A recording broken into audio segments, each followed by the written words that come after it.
Welcome back, you lovely lot, to my walk around video for my Saturday the 19th of July sale here at Manor Park Classics.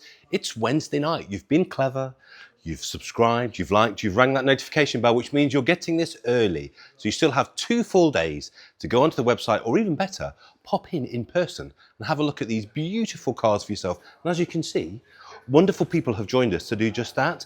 Now, if you head over to the YouTube channel, my learned colleague Steve Berry has done a wonderful bike video, unusually short for him because I think he had an appointment yesterday. So you can watch that one too if you prefer 2 wheels. But I'm going to steam straight in around all these lovely people that have come to view today with these fantastic cars, starting with this. Let's start at the top, shall we? 2015 458 Spider. Not only is it in beautiful as new condition, but it's an object lesson in how you are to order and specify one of these beautiful, beautiful cars. So it's only done 13,000 miles. It's a DCT, this one as well. Sourced from Greypool, Nottingham, my local dealer. Know the guys there very, very well. It's got sport tailpipes. It's got the rear carbon segment. It's got the Scuderia badges on the side, which is a very expensive and almost essential option. Lots of extra carbon. The mirrors, the driver zone. It's got the Daytona chairs, which is a really nice retro tip to Daytona. It's got embroidered seat logos. It's got suspension lift, which is again almost an essential on these because it makes it speed hump and car park friendly. Front and rear parking sensors. It's got carbon ceramics. The spec is just perfect. If you're looking at one, you know which options you need to have ticked. And the nice thing is that our vendor, or the original purchaser, very sensibly ticked all of the things that make a 458 Spider irresistible. It's got all the right bits on. It's in the best, most saleable colour. And I actually prefer the Nero interior. Some people prefer crema because it's the more traditional look, or tan.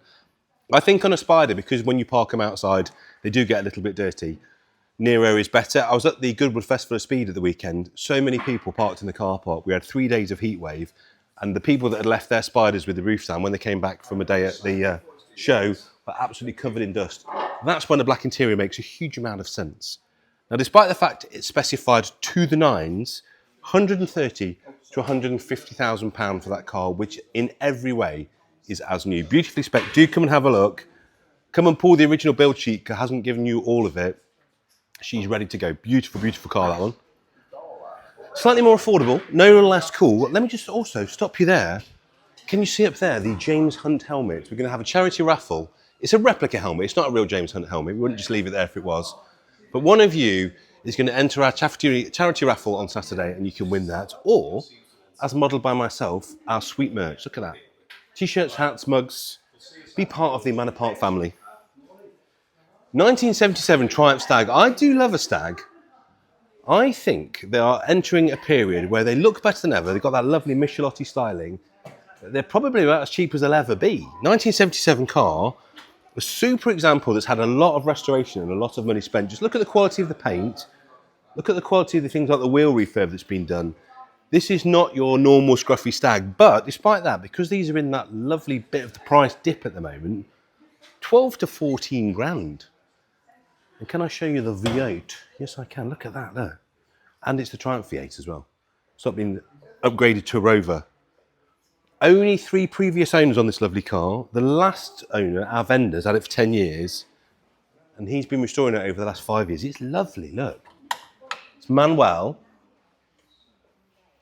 It wasn't that long ago, my friends. I remember these were well into the 20s for a super nice car like this. Particularly as a manual, which always fetches a little bit more. And particularly if it was in a good colour like this. But now, such is the fickle nature of the classic car business, super nice cars like this are 12 to 14, and the paint really is very, very good. Very nice, that.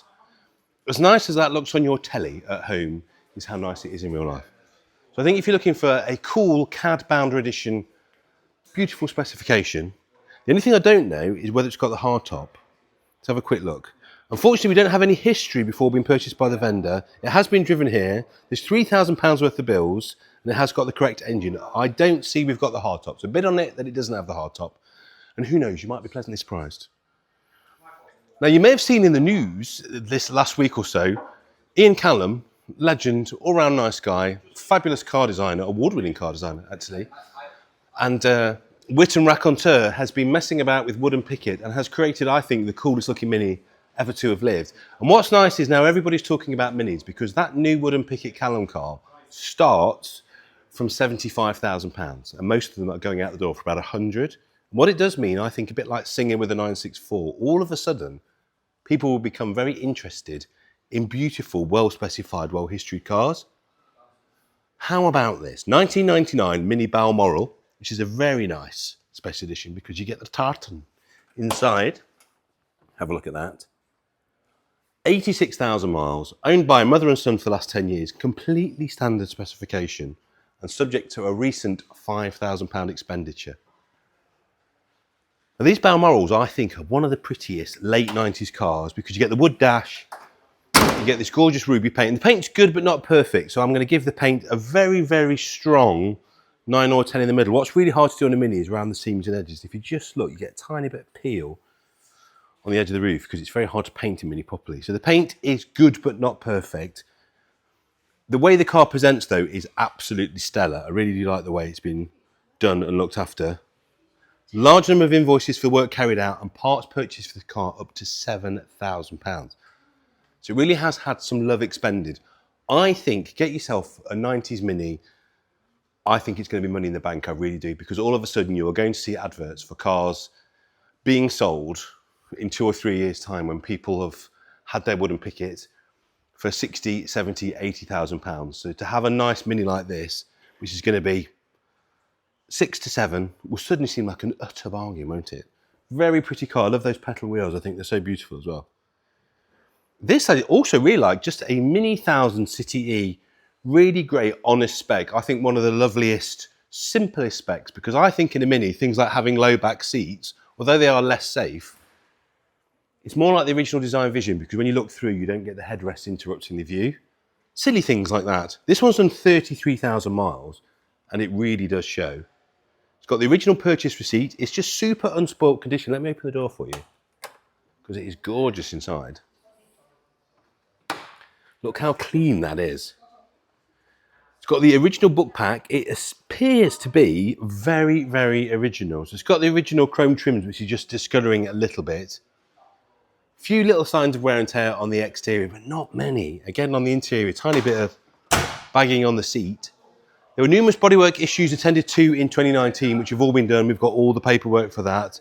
So bearing in mind that 6-year-old paint on a lot of the cars, holding up very, very well. It drove beautifully. The guys drove it for our video. I just think it's a nice colour. It's a nice spec. With Minis, I think you have to go for either end of the spectrum. You either need to be like the Balmoral, super specky, wood, all sorts of upgrades, or absolutely boggo basic like the City E. Really honest, pure, which is almost the original ethos of the Mini. That's a great car. On little 12-inch deals, £5,000 to £6,000. You could own that. Right, something very special now. I just spoke to Tim, our resident Mini expert. He has driven this car, he says, in the best possible way. All is not what it seems. So what it is, for sure, is a genuine heritage certificated Mark II Coupe in beautiful condition, in probably the best colour as well. Old English white with a black roof. Have a look inside. But Tim, who has probably driven many thousands of Minis in his time, took this for a little spin up the road to make sure it was all right and said it is unfeasibly fast. So he thinks it might have a sexy cam and a head in it. It is much faster than a Coupe should be. Stunning condition inside and out, 3 previous owners, attractive colour combination and spec, and fully restored between 2009 and 2011. And it's only covered 5,000 miles since then. And we all know that everybody wants the 60s cars. A few little bits like a tiny little mark on there. So she's not concours, but she is exceptionally presentable. Let's have a look in the boot. Just love the details on these 60s cars. Yeah, look how nice that is in there. Look. Twin tank, of course. Just a pretty thing. I love the early 60s cars as well because this was Itagonis's vision. On the later cars where they panelled the doors, you lose some of the storage. But if you look on these early doors, because they're single skin, you get these massive door bins. Plus you get your dash storage, plus you get to store a lot more under the seats. The early cars actually have a lot more interior space. It's really pretty. Now I've seen restored Coupes well into the 20s, but our vendor has set the reserve at a very, very sensible, the estimate should I say, 15 to 17. Drink in the engine work if you would. Look at that. Very pretty, very nicely done. And as Tim says, a little bit quicker than it has a right to be. So if you're looking for one that is not only pretty, but pretty quick, there's your car. Another 90s Mini. Can you tell that we knew that the Mini news was coming out? The Callum news. So we have worked very hard, our wonderful team have worked very hard to consign what we think are some of the nicest Minis for sale this weekend. And a real variety of spec, of price, of model. The Rover 1995 Mini Monte Carlo. I think these are ones that people will always want to buy because they evoke Paddy's car. That's the whole point. This was meant to look like Paddy Hopkirk's Monte Carlo winning car with the bonnet stripes in the red with the white roof. And they do, because of that, they do command a bit of a premium. This one's going to be 8.5 to 9.5 grand. You'll notice if you flick through the window, automatic, because she's come from Japan. Now, the nice thing about automatic cars, I think there's going to be, in the future, in the quite near future as well, a bit of a resurgence in automatic classic cars. Because if you look at the DVLA data, increasingly year on year, less and less people, less and less new drivers are bothering to get a manual license, because what's the point? Most modern cars are automatic, all EVs and hybrids are automatic. So most new drivers now are opting to get automatic only license. And I think there will become a time in the future where people want an old cool car but can't be bothered to upgrade their license. So I think if you've got a nice cherished classic like this in auto, not only is it nice to drive around town, but I think you'll actually find the amount of people wanting to buy them in 10 or 15 years time will be larger. It really will. So Japanese import, which explains the phenomenal condition. It's also got air conditioning because it's Japanese import as well. It's got that very cool roof rack. It's got 1275 tucked under the bonnet. And I'm just looking around it, and it just is very typical Japanese import. Super clean, no rust. And if you've ever wondered why that is, it's because they don't salt the roads. They use distilled water, believe it or not, in Japan, which actually melts the ice and stops the cars from deteriorating underneath. We could learn a lot from the Japanese. We really could. So if I ever see a Japanese import Mini, it always piques my interest because you can always pretty much guarantee the condition is better.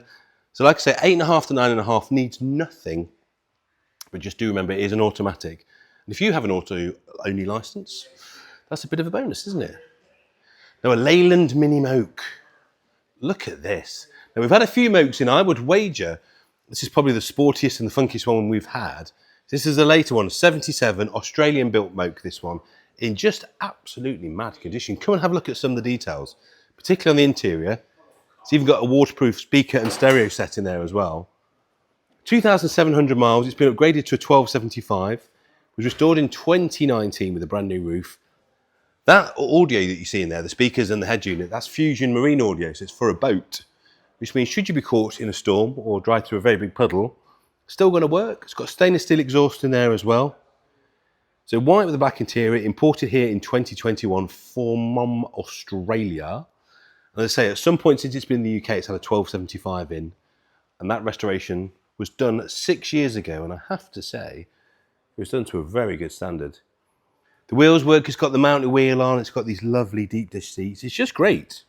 What would you pay for that? We're going to pay somewhere between 10 and 12. I think that has many lives, that car. It'd be a great summer hack for you. Great promotional vehicle. I've seen them used for weddings, believe it or not, as well. The other thing I've seen these used for is if you've got a boutique hotel, particularly in a nice place like sort of Devon or Cornwall, I've seen these used as client shuttles for down to the beach or down to the station. A lot of things you can use a Moke for, exactly what they were designed for in period, they can still do today, and that is lovely. Needs nothing. Now, this one's back in with a lower reserve, ready to go. I do like this car. We need to find a home for it. 2003 Alpina B3 S E46, which to many people, myself included, is widely regarded to be one of the prettiest of all the 3 Series. And this is nice because it is a real Alpina. It's documented. It does have a factory hardtop, which, if you know, is a very expensive 4-figure item in its own right. 103,000 miles, numbered Alpina, matching numbers.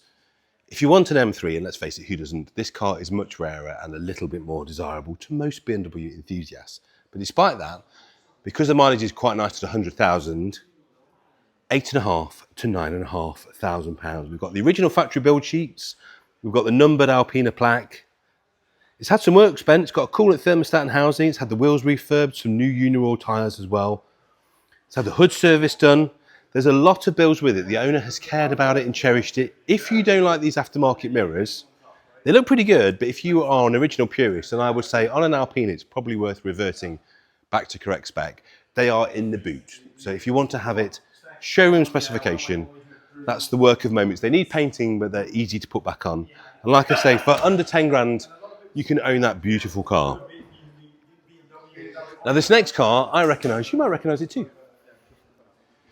This car, we love this car because every year or so, we sell it to a new owner, they have some fun with it. And then like the toy box that we've become, which we love the fact that people use us that way, is people buy a car from us, have it for a year or so, sometimes 2 or 3 years, get bored, because we all do, want something else, put it back in and buy something else. And please do continue to do that. That's exactly what we're here for. This HA Viva, if you don't know, we did this on the show, Drew and I, and it's probably one of the nicest cars we've done in the fact that it was built in the late 60s, early 70s by an amazing guy called Mike, at a time when custom cars weren't very tasteful. They were generally metal flake murals, side pipes, big wheels, jacked up suspension. And then along came this guy who had a bit of a vision kind of beyond his years, because he was quite a young chap at the time, and really tastefully modified this car. And in a lot of cases, because not a lot of tuning stuff was made for the HA Viva, had to have it made. So he went to Coney and got them to make some bespoke dampers. He had this incredible sort of GT3 RS roll cage made, if you look inside, all as custom one-off. And we bought this car on the show, and what we tried to do is keep as much of the original paint and patina as we could. But all of this interior was custom. If you look at that dashboard, that is not an HA Viva dashboard. It was all work that Mike did, all these incredible seats. But the best bit was, he went to Blydenstein. If you are into your fast Vauxhalls, you'll know Jerry Marshall, Big Bertha, Bertha the race cars. They were all done by Blydenstein Racing. Now, Bill Blydenstein had a lot of engine builders working for him, but for this particular car, it was always known that when he did an engine himself, he would put his initials on the head. This particular engine has his initials on the head. We found that when we were stripping it down. And it's a Blydenstein built engine, not only by the company, but by the man himself. That was authenticated. We checked all of that out. It's such a little time capsule of the most tasteful tuning of the late 60s, early 70s. I adore it deeply. If I wasn't skint this month, I would be bidding on this, because I am desperate to own this car at some point. If you're the person that is lucky enough to own it, let me know when you're bored of it. I would like to buy it. But despite that, despite all of that history and the money we spent, we spent 5 figures on it easily, 10 to 12 grand. And of course, there's a show to watch, so you can find out the story. Do watch the show, you've got time to do it. It's such a lovely story, this car. The way that Mike bought it, it was owned by one guy from New before we bought it. Incredible thing. We had all the wood done, we had all the suspension taken off, we had it rebushed. Powerflex made some custom bushes for it. So much work went into this car that you didn't see on TV. If you buy it and you want to know the full story, come and find me. And if you've got 10 to 12 grand, that can be yours, and I'll be very jealous. Now, we've got a lot of very, very lovely fast forwards in this sale, starting with this. This is not a fast forward, to be fair, but it is a luxury Ford, isn't it? 1.6 Ghia, 1977. Just drink that in. Obviously, if you were the boy racer, you went for the RS or the Sport. If you were the gentleman manager, you went for the Ghia.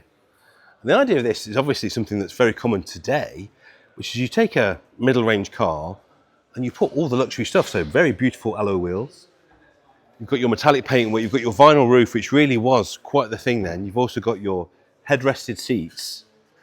And this car is showing 13,000 miles with an unbelievable history. Proper time warp car, this one. Multiple show winner in just extraordinary condition. So Jupiter Red is the colour. The history is just beyond compare. So it's supplied new by Holland Motors in Southport in 77.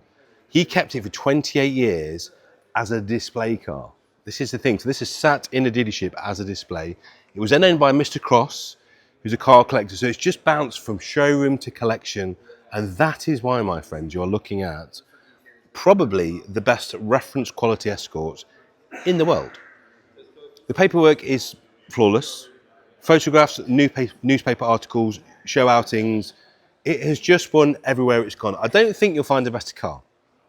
I don't think you'll find a more provenance car. If you are looking for a Mark II Escort that has no questions, as we say in the trade, that is it. Now, because of that, you are obviously going to need to dig deep, because it isn't a restored car, because it isn't a high mileage car, because it is exactly what it looks like, a car that's just gone through time being almost untouched. It's going to be between 25 and 27,000 pounds. But as we say, find me a better one. I don't think you can. I don't think it exists. If you are the ultimate Ford collector and you want a car that will sit in your collection and look beautiful, or just a car for you to take to shows and continue its trophy winning status. There it is.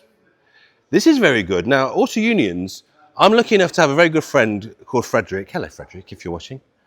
He collects these and he loves these. He knows this car, of course, because the Auto Union community is very small and very lovely people. I met them on their stand. And of course, Auto Union is what effectively became Audi, and look at that. Why these are so cool, not only the styling is very groovy, but of course, because they are an Audi effectively, or the precursor to an Audi, and feature a few Volkswagen parts like Beetle headlights, they are welcomed massively in the Volkswagen and air-cooled scene. 74,000 mile South African import with an all-synchro 4-speed box, a stainless steel exhaust. The condition is very, very good, apart from that mirror, which needs tightening up. I think we can see that there.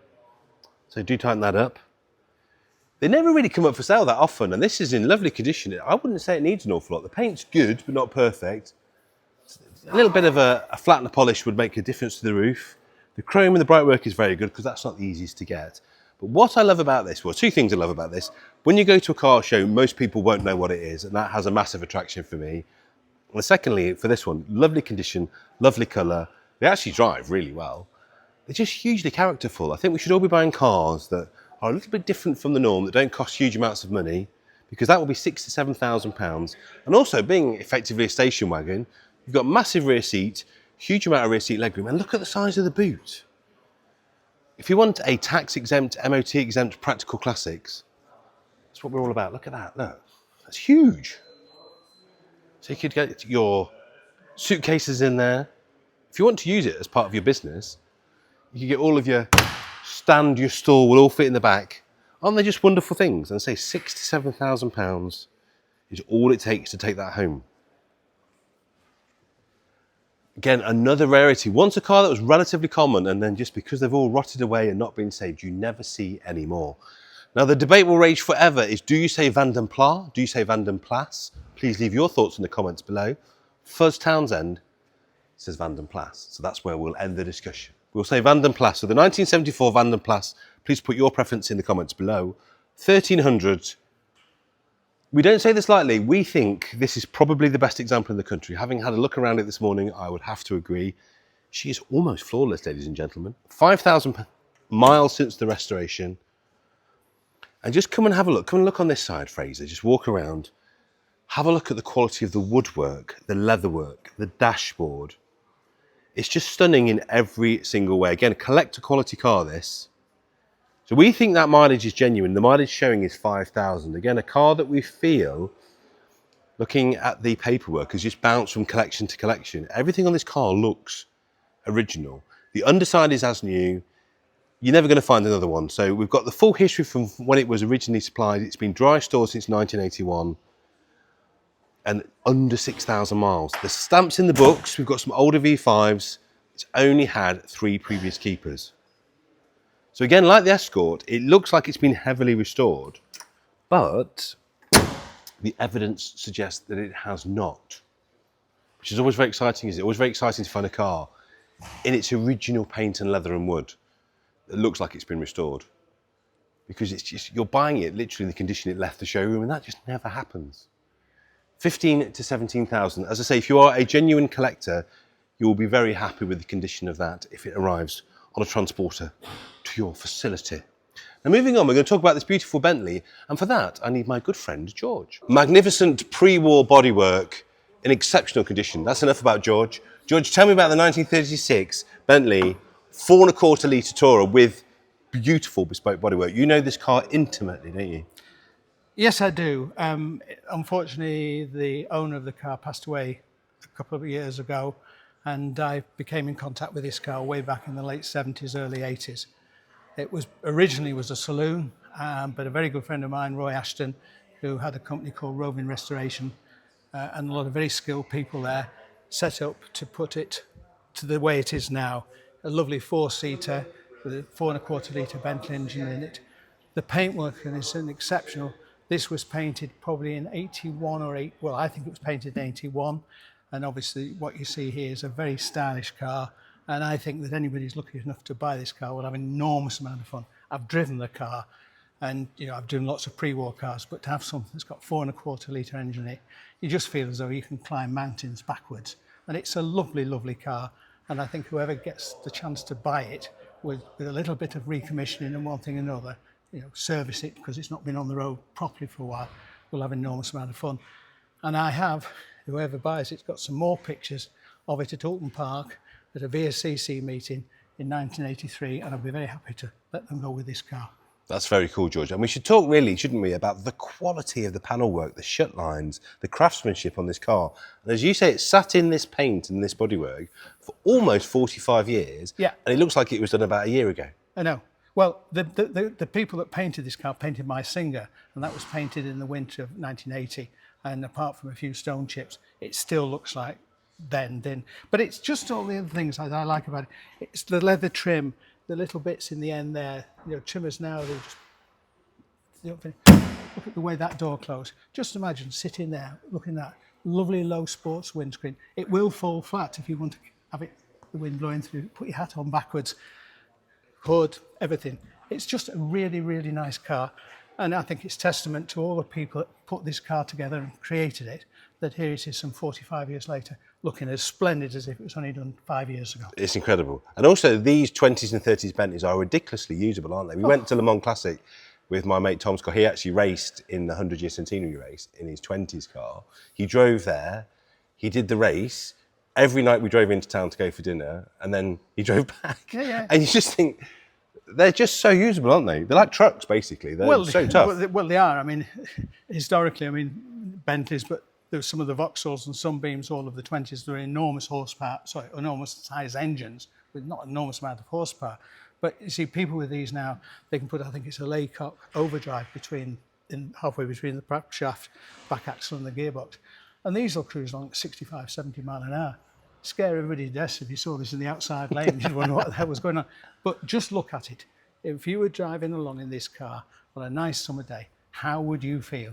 You'd feel as though you were a millionaire. I think you would. And you don't have to be to buy it. That's the good news. We've estimated this at 60 to 70. I would imagine to have work done to this standard today, I think you probably spend about £500,000, to be honest, to get coach building done like this. Oh, just imagine making these wings. Just look at the skill that's gone in. Look at the shape of that Ridiculous. wing. And the detail on it is amazing. It's beautiful. So tons of provenance. George has lots of stories to go with this car. And if you've got somewhere between £60,000 and £70,000 plus your fees, you could be the next lucky owner. Thank you, George. Always a pleasure to catch up with my old mate. This is very nice. A little bit later than the stuff that George is into, but no less wonderful. Maserati, I think, again, one of the bargain classics, the 4200 Cambiocorsa, the development of the 3200 GT. They don't have the boomerang lights, which to many was a much lamented loss, but they are a wonderful car. And obviously being the development of that original iteration. Some would say drive a little bit better. So it's a semi-auto 15,000 mile car this. It's been with the same enthusiast owner for 16 years. And that low mileage we again think is genuine. The guys have done so well finding low mileage provenance cars. The way I think that's real is look at the state of that seat. That does not look like it's had a hard life, does it? It's been through Charles Hurst, it's got minimal mileage. Again, there's a lot of paperwork to support all of this. It starts on the key. It's got that wonderful Ferrari 4.2 V8, of course. It's got lots of Charles Hurst invoices. And it's just gone straight through an MOT and driven all the way here from Northern Ireland without a single incident. Great metallic black. I would spend a little bit of money paint correcting this. Like all black cars, when they get washed over the years, you get very small microscopic swirlings, what we call holograms. And a little bit of money spent, you would just get rid of all of that, and then you'd really get the silver underneath the metallic black to pop through. That could be a phenomenally perfect car with very, very little work, and £15,000 to £17,000 to buy that. Now, if you buy Classic Car Weekly, and if not, I would heartily recommend you do, fabulous magazine. They've just done actually every iteration of the Lotus Esprit road test in the latest issue. They talk about all of them, which are the ones to buy, which are the favourites. I love all Lotus Esprit, I think they're fabulous. But if you're tall like me, the best one to buy is this one. This is the Peter Stevens redesign. The initial car was designed by Giugiaro. He did a rather good job, I think you'll argue. But then Peter had the almost difficult job of taking Giugiaro's design and making it softer and more focused for the late 80s and early 90s. And this is what he came up with. This is the X180, as it's known internally. You've still got your carryover Allegro door handles, but a little bit more focused. Now this is an early one, this is an 88. This is almost exactly what came off Peter's drawing board. And aren't they beautiful things? I do think these will be very collectible in future years. This is a 96,000 mile manual turbo. And looking around the car, it is in very good order, but there's just a few bits to do on the paint. You can see she's just micro blistering. I'd imagine that's where the cover's been sitting on. So do spend some money on the paint. Fresh MOT, lots of money recently spent. Let's have a look. Lots of bills as well. So there's thousands of pounds worth of bills in there. You can go through. We've got them all. It's come from a private collection, and it's got, let me see, where's the last bill? I had it there for you. Yes, Maidstone cars from August 2023 for 9,000, and another bill from April 2024 for 4,700. So the nice thing is on this, the things that you have to do on an Esprit, because they all need looking after, have all been done, leaving you just to do a little bit of cosmetic work, which is always my favourite. It's always nice to buy a car that's mechanically brilliant and just tickle and tidy. Can't tell you how much I like driving these. I can't tell you how much I think these are undervalued, because you've got a car that has almost the same road presence as a Ferrari, particularly in this colour combination. But look at what a Testarossa from the same period, if that was an 88 Testarossa in that same colour combination, and they're not massively dissimilar performance-wise, would not be the 20 odd grand that's going to be. It would be more like 170 to 200. So I think the Lotus represents an extraordinary value proposition for a car with Giugiaro and Peter Stevens design bodywork. Great car to buy, that one. Love that to bits. Another car I don't think you'll be far out of bed of if you buy is this 993, widely regarded because of course being the run-out car, the last air-cooled car. Generally speaking, in collector terms, buy the first or last of anything, and it's normally quite good news, which is why the very, very early 911s and 356s are very good. And these, the run-out cars, of course, it's a Targa.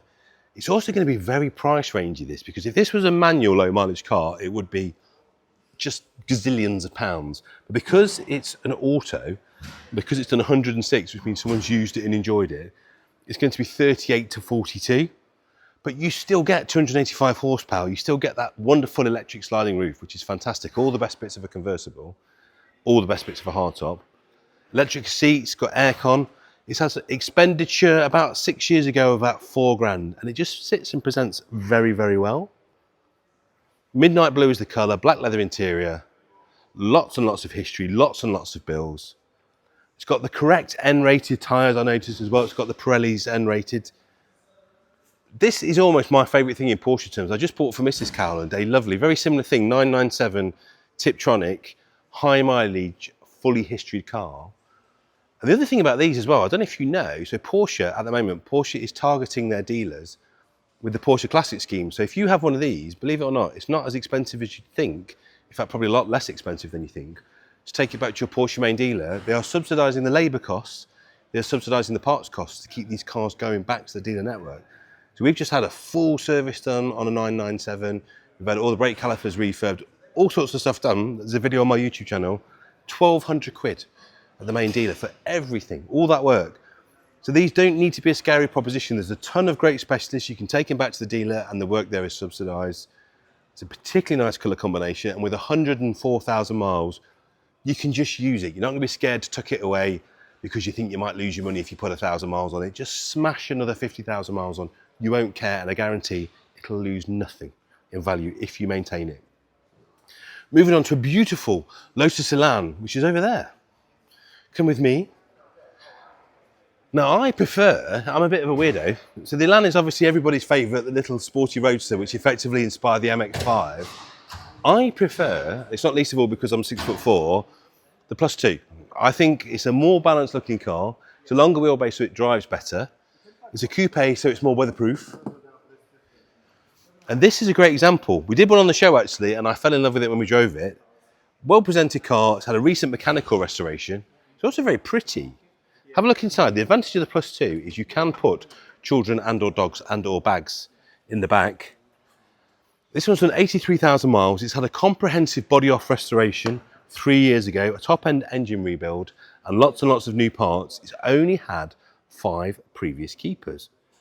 Now the great thing about these Lotus is, again, a bit like talking about the Esprit, despite all of this heritage and provenance and the fact it is a Lotus, and everybody knows what that means, they're not hugely expensive. 14 to 16,000 pounds would buy you that motor car.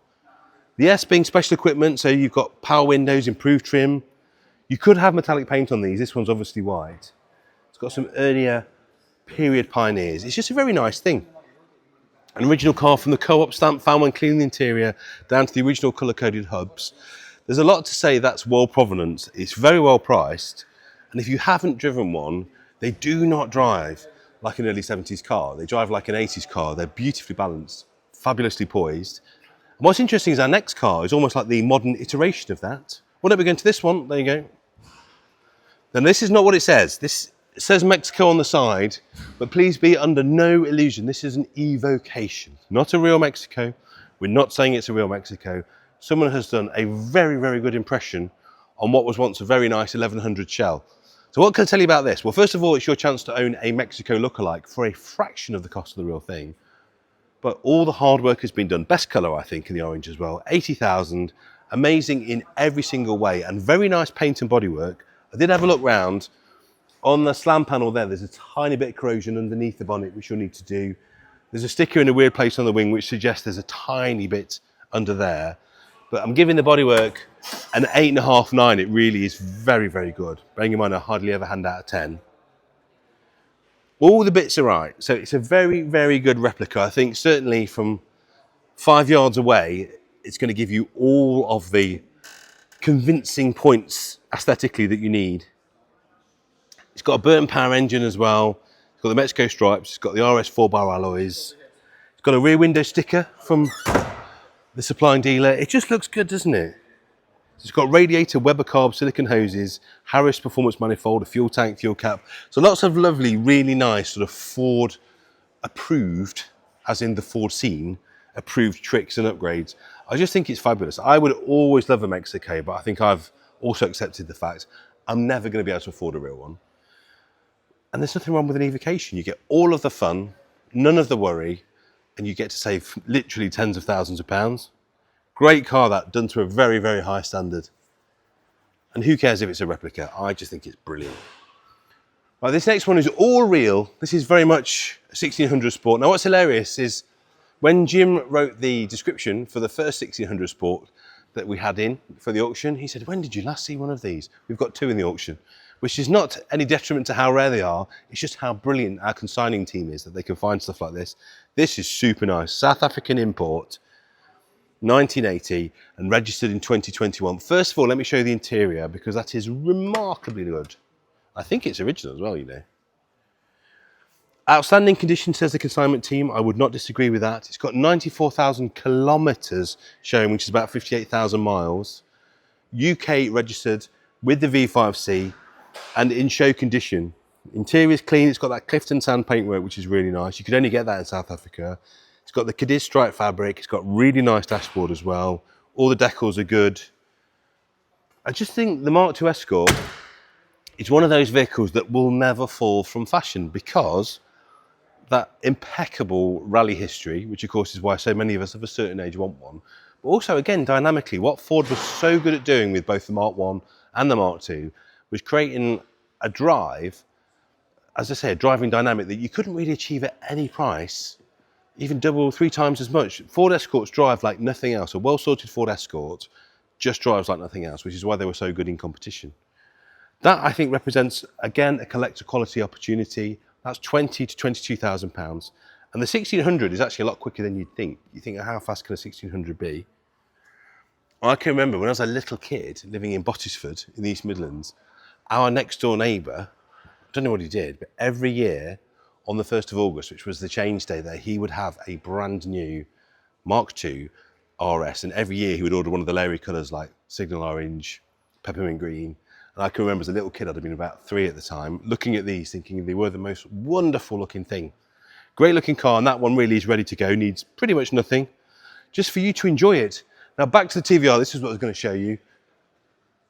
It's the same kind of ethos as the Lotus, fiberglass body, but a lot more power. Now what you have to remember about the 4.5 Cerbera is these cars could knock on the door off 200 mile an hour. They got very, very close. In red rose form, they were 197 miles an hour car. But I think this, don't forget this is 1999, so what you're looking at is a 26-year-old car. But come and look, particularly from this view here, Fraser, I think it's aged incredibly. If you saw that at a motor show now, it does not look like a 26-year-old car, particularly if you look inside. Because the dashboard on the Cerbera, I do not know what they were smoking in Blackpool at the time. But just look at that, look. It looks like a concept car. Now, I'm lucky enough to have one of these, and I sat popping my 15-year-old daughter in it for the first time. We've had it for ages. She's never sat in it. And I've got this wonderful picture of her, the wonderment in her face when she sat and looked at that dashboard, because it looks like a concept car, doesn't it?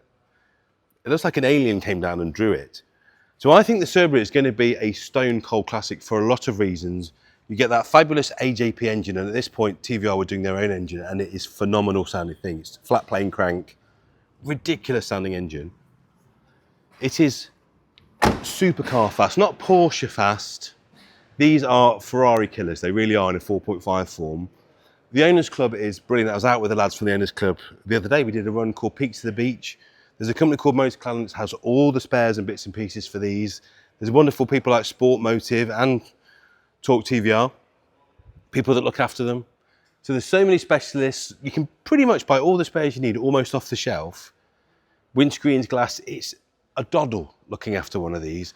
And you get a car that I think is cooler because it's British than a Ferrari, it's cheaper than a Ferrari, it's faster than a Ferrari. What is not to love? I love the colour of this, I love the trim of this. And I think for the money, you get no drive raids, because where's the fun in that? No ABS, no traction control, no airbag, none of that rubbish. We die like men. And for that, for under 20 grand, 17 to 19,000 pounds, you could buy a car that will thrill you at every level. And also, you don't notice, I was on this TVR run, when people see a TVR, they are a proper head turner. That was always the ethos of the car, was to give a car that was half or a third of the price of Italian Exotica, could outperform it and snap necks in exactly the same way. And 26 years later, that still does. It's on Spiders, which is the best wheel for it as well. It's got the optional carbon trim, which is a very groovy thing. I would like to own that very much. I've got one, but I'd like another one. And that's had 16 grand spent on it since 2018, so it's been looked after. Definitely one for you to add to your collection. Go and spank. To be honest, in a straight fight between these two, there would be not a lot in it. There really wouldn't. So would you like to see a race between the TVR Cerbera and the Ferrari 430? I know I would. I think it would be quite a fight. This is a 2009 Ferrari F430 F1 gearbox. Now, the manuals are the one that everybody wants from an investment point of view, but actually the F1, and particularly by this point, by the F430, they really were a very sorted gearbox. On the earlier cars, things like the 355, I would say try and get a manual if you can, but actually the F1 on this really is the flappy paddle, as Clarkson called it, the one that will sell very well. Rosso, Crema, classic colour combination, 26,500 miles. She's all there for you. Have a look in there. So it's one of the last F430s made. It's got the number plate that's included with it as well, that F7RRP. All the right options on this as well. So it's got the carbon fibre buckets, it's got the yellow face rev counter, it's got the carbon fibre dash accents, it's got the Cavallino embossed headrests, it's got the Manatino steering wheel, which has got the first steering wheel controls. These are very iconic, these. And everybody recognises them on the Ferrari now, but this is the first car that had them, and this has got them as an option because they weren't standard. It's also got the Scuderia wing shields, it's got carbon ceramics. So again, a bit like the first one that we saw, everything is specified correctly on this car. The thing about Ferraris, they're very, very option sensitive in terms of how much they're worth, and also when you come to sell them, if you have the right options, they're much easier to sell. That certainly, my friends, has the right options. And if you have 60 to 70,000 pounds somewhere in your bank account, that can be yours. Also, if you're watching this good and early, if you do see cars like this, like most of us, you're thinking, well, I haven't got 70,000 pounds in my bank account, Paul. That's a lot of money. Speak to our lovely friends at Fast Unfunded, Kurt. You find all their details on our website. If you're in early enough, if you speak to Kurt on Wednesday, he might be able to put a line of credit in for you by Saturday, and you can bid on stuff like this. It's exactly the kind of stuff that he loves to finance. And you can bid up with your line of credit, and that could be yours. That could be yours by Sunday. What an exciting thought. Now, you shouldn't have a favourite car in the auction, but I'm going to go out and say this is probably mine. This really is. Because I've spent a lot of time with Jaguar Land Rover Classic, and they really are wonderful people doing extraordinary work, and they kick out some phenomenal Range Rover restorations. Now, this isn't one of theirs, but I would wager they'd be very, very happy to put their name to work of this quality. The paintwork, the trim work, everything about this Vogue SE, and it's a 1991, it's just lovely. One of those cars where you go around it and the more you look, the more you see, and the more you inspect and try to find fault, you find none. And everything about it, just look at the way the wheels have been refurbished and diamond turned. Look at the quality and depth of the paint. So this is a 145,000 mile V8 that's been fully rebuilt. It's automatic. And this restoration work was done in 2018. So you're looking at a 7-year restoration that looks like it was done about 10 minutes ago. Come and have a look at the quality of the interior, the wood, the leather. It's just stunning. Now, knowing what a brilliant job they do at JLR Classic, I know if they turned something like this out, you'd probably be spending about somewhere between 150 and 200 grand to take a car of this quality home from there. This one is estimated, I think very, very sensibly, I think it will go more than that, 20 to 22. So freshly refurbed alloys, got the original radio cassette. It's just a beautiful, beautiful car. So it went to full restoration in 2018, a Range Rover restoration in Gateshead. 1,100 hours of work have gone into this beautiful car. And like I say, everywhere I look, it's impossible to fault. It drives perfectly. The body's been taken off. The body's been resprayed. The chassis's been treated. It's just stunning, ready to go. But if you have 20-something thousand, that could be yours. I'll be extraordinarily jealous. It's one of the best I've seen, and I have seen the best. But in terms of what it's going to cost, I think it represents an utter bargain. Also, cars that really punch above their weight price-wise. I was lucky enough to be at Goodwood last weekend, as I've said, and this is the kind of car you can almost imagine on the Cartier lawn. But cars that go on the Cartier lawn are a lot of money. This wouldn't look out of place on the Cartier lawn, but this you could buy for £24,000 to £26,000. 1966 Mercedes 220 SEB Coupe, just utterly beautiful. 52,000 miles showing. Automatic transmission, of course, because it's a Merc. It's right-hand drive, which is very exciting. Got a fresh MOT, which it doesn't need because, of course, it is everything exempt, this car. It drives well, it presents well. It's just had a recent major service with an invoice on file, and it was driven here. Now, is it perfect? It's not perfect, but it's very, very good. It's very good. To me, this is the perfect condition. We have got a few cars like that Range Rover. That Range Rover is almost show quality. Obviously, the Ford Escort is show quality. The Vanden Plas is show quality. The problem with cars that are that good, that are pretty much perfect, is you often feel disinclined to use them because you're worried about chips and scratches and marks. Cars like this, which I would give sort of like an 8.5 to, super presentable, really beautiful, but just the odd tiny little imperfection and mark, they're the ones you use, they're the ones you drive, they're the ones you have a lot more fun with, and you buy them for a little bit less money. So this, at 24 to 26, is perfection for me, absolutely in that sweet spot between super presentable, something you'd be happy to drive every day, looks good on the Cartier lawn if you get an invite, looks fantastic outside of your boutique hotel, or just a wonderful thing to smoke around in at the weekend. Great car, that one. And again, if you do buy that, I will be extraordinarily jealous. Moving on to this. We do like an E-Type in the sale here. This one is particularly nice. 1971 V12 Coupe, 60,000 miles. It's got its Jaguar Heritage Certificate as well, and it had a recent restoration, which has been done to a lovely standard. 4-speed manual, I do believe. Supplied new by Henry's. Yes, it is a manual. Good, correctly. Lots of history with this as well. Lots of owners on file. Our vendor purchased the Jaguar at a Bonhams auction in Harrogate. A running example, but in need of a restoration, and our owner has spent many years subjecting this beautiful V12 to a comprehensive rebuild. So a full engine overhaul, new bodywork with new panels, all the running gear's been done, glass out respray, recolonized seat coverings. The only thing is the carpet, I would say, is the wrong colour for the rest of the car. But apart from that, it's got like a funky orange carpet or funky light brown carpet. I would say pop a black carpet in there, you'll have a little stunner. Doors shut very well. Whoever hung and restored the doors, you did a great job. E-Types are bargainous at the moment. It wouldn't be that long ago that for a car of this quality, you'd be up at sort of 60, 70 to get an E-Type with that level of restoration. If it was a Series 1, you'd be into 6 figures. But the E-Type prices have softened a little bit, so it's a very good time to buy one because you can get a car in that quality for £35,000 to £40,000. And like I say, it wasn't that long ago, you'd be putting 20 grand on top of that. That's going to be a phenomenal buy for somebody. Now this next car, what could be better than a late 80s impact bumper 911 with an exceptional service history, with a nice low owner count in a really good spec and colour, that's been owned by a leading car restorer and therefore is in wonderful condition. And that's what you've got here, a 3.2 Targa manual, just beautiful, absolutely beautiful. 169,000 miles, but with a history that you would just absolutely adore. And look at the condition of it. As I say, it belongs to a notable car restorer, so therefore he's kept on top of it and looked after it all of its life. Just lovely, exceptional condition, needs nothing. 6 owners from new. As I say, our vendor's had the car for 13 years. And he's just been on top of it, looking after all the little bits. Full service history, 20 stamps in the book. Whatever it's needed, it's had. Now, it is just out of MOT. Being part of a large collection, I can sympathise with this. The MOT is just tipped over, but our lovely vendor has said if you are the lucky purchaser of this fine vehicle, he will pop an MOT on it for you. So you'll have 12 months, literally full 12 months, fresh MOT before you drive it away. What's that going to cost you? 50 to 55,000 pounds. I think that's every penny, worth every single one of them. Now for my next lot, it gives me great pleasure to defer, as always, to my learned colleague George. How are you, George?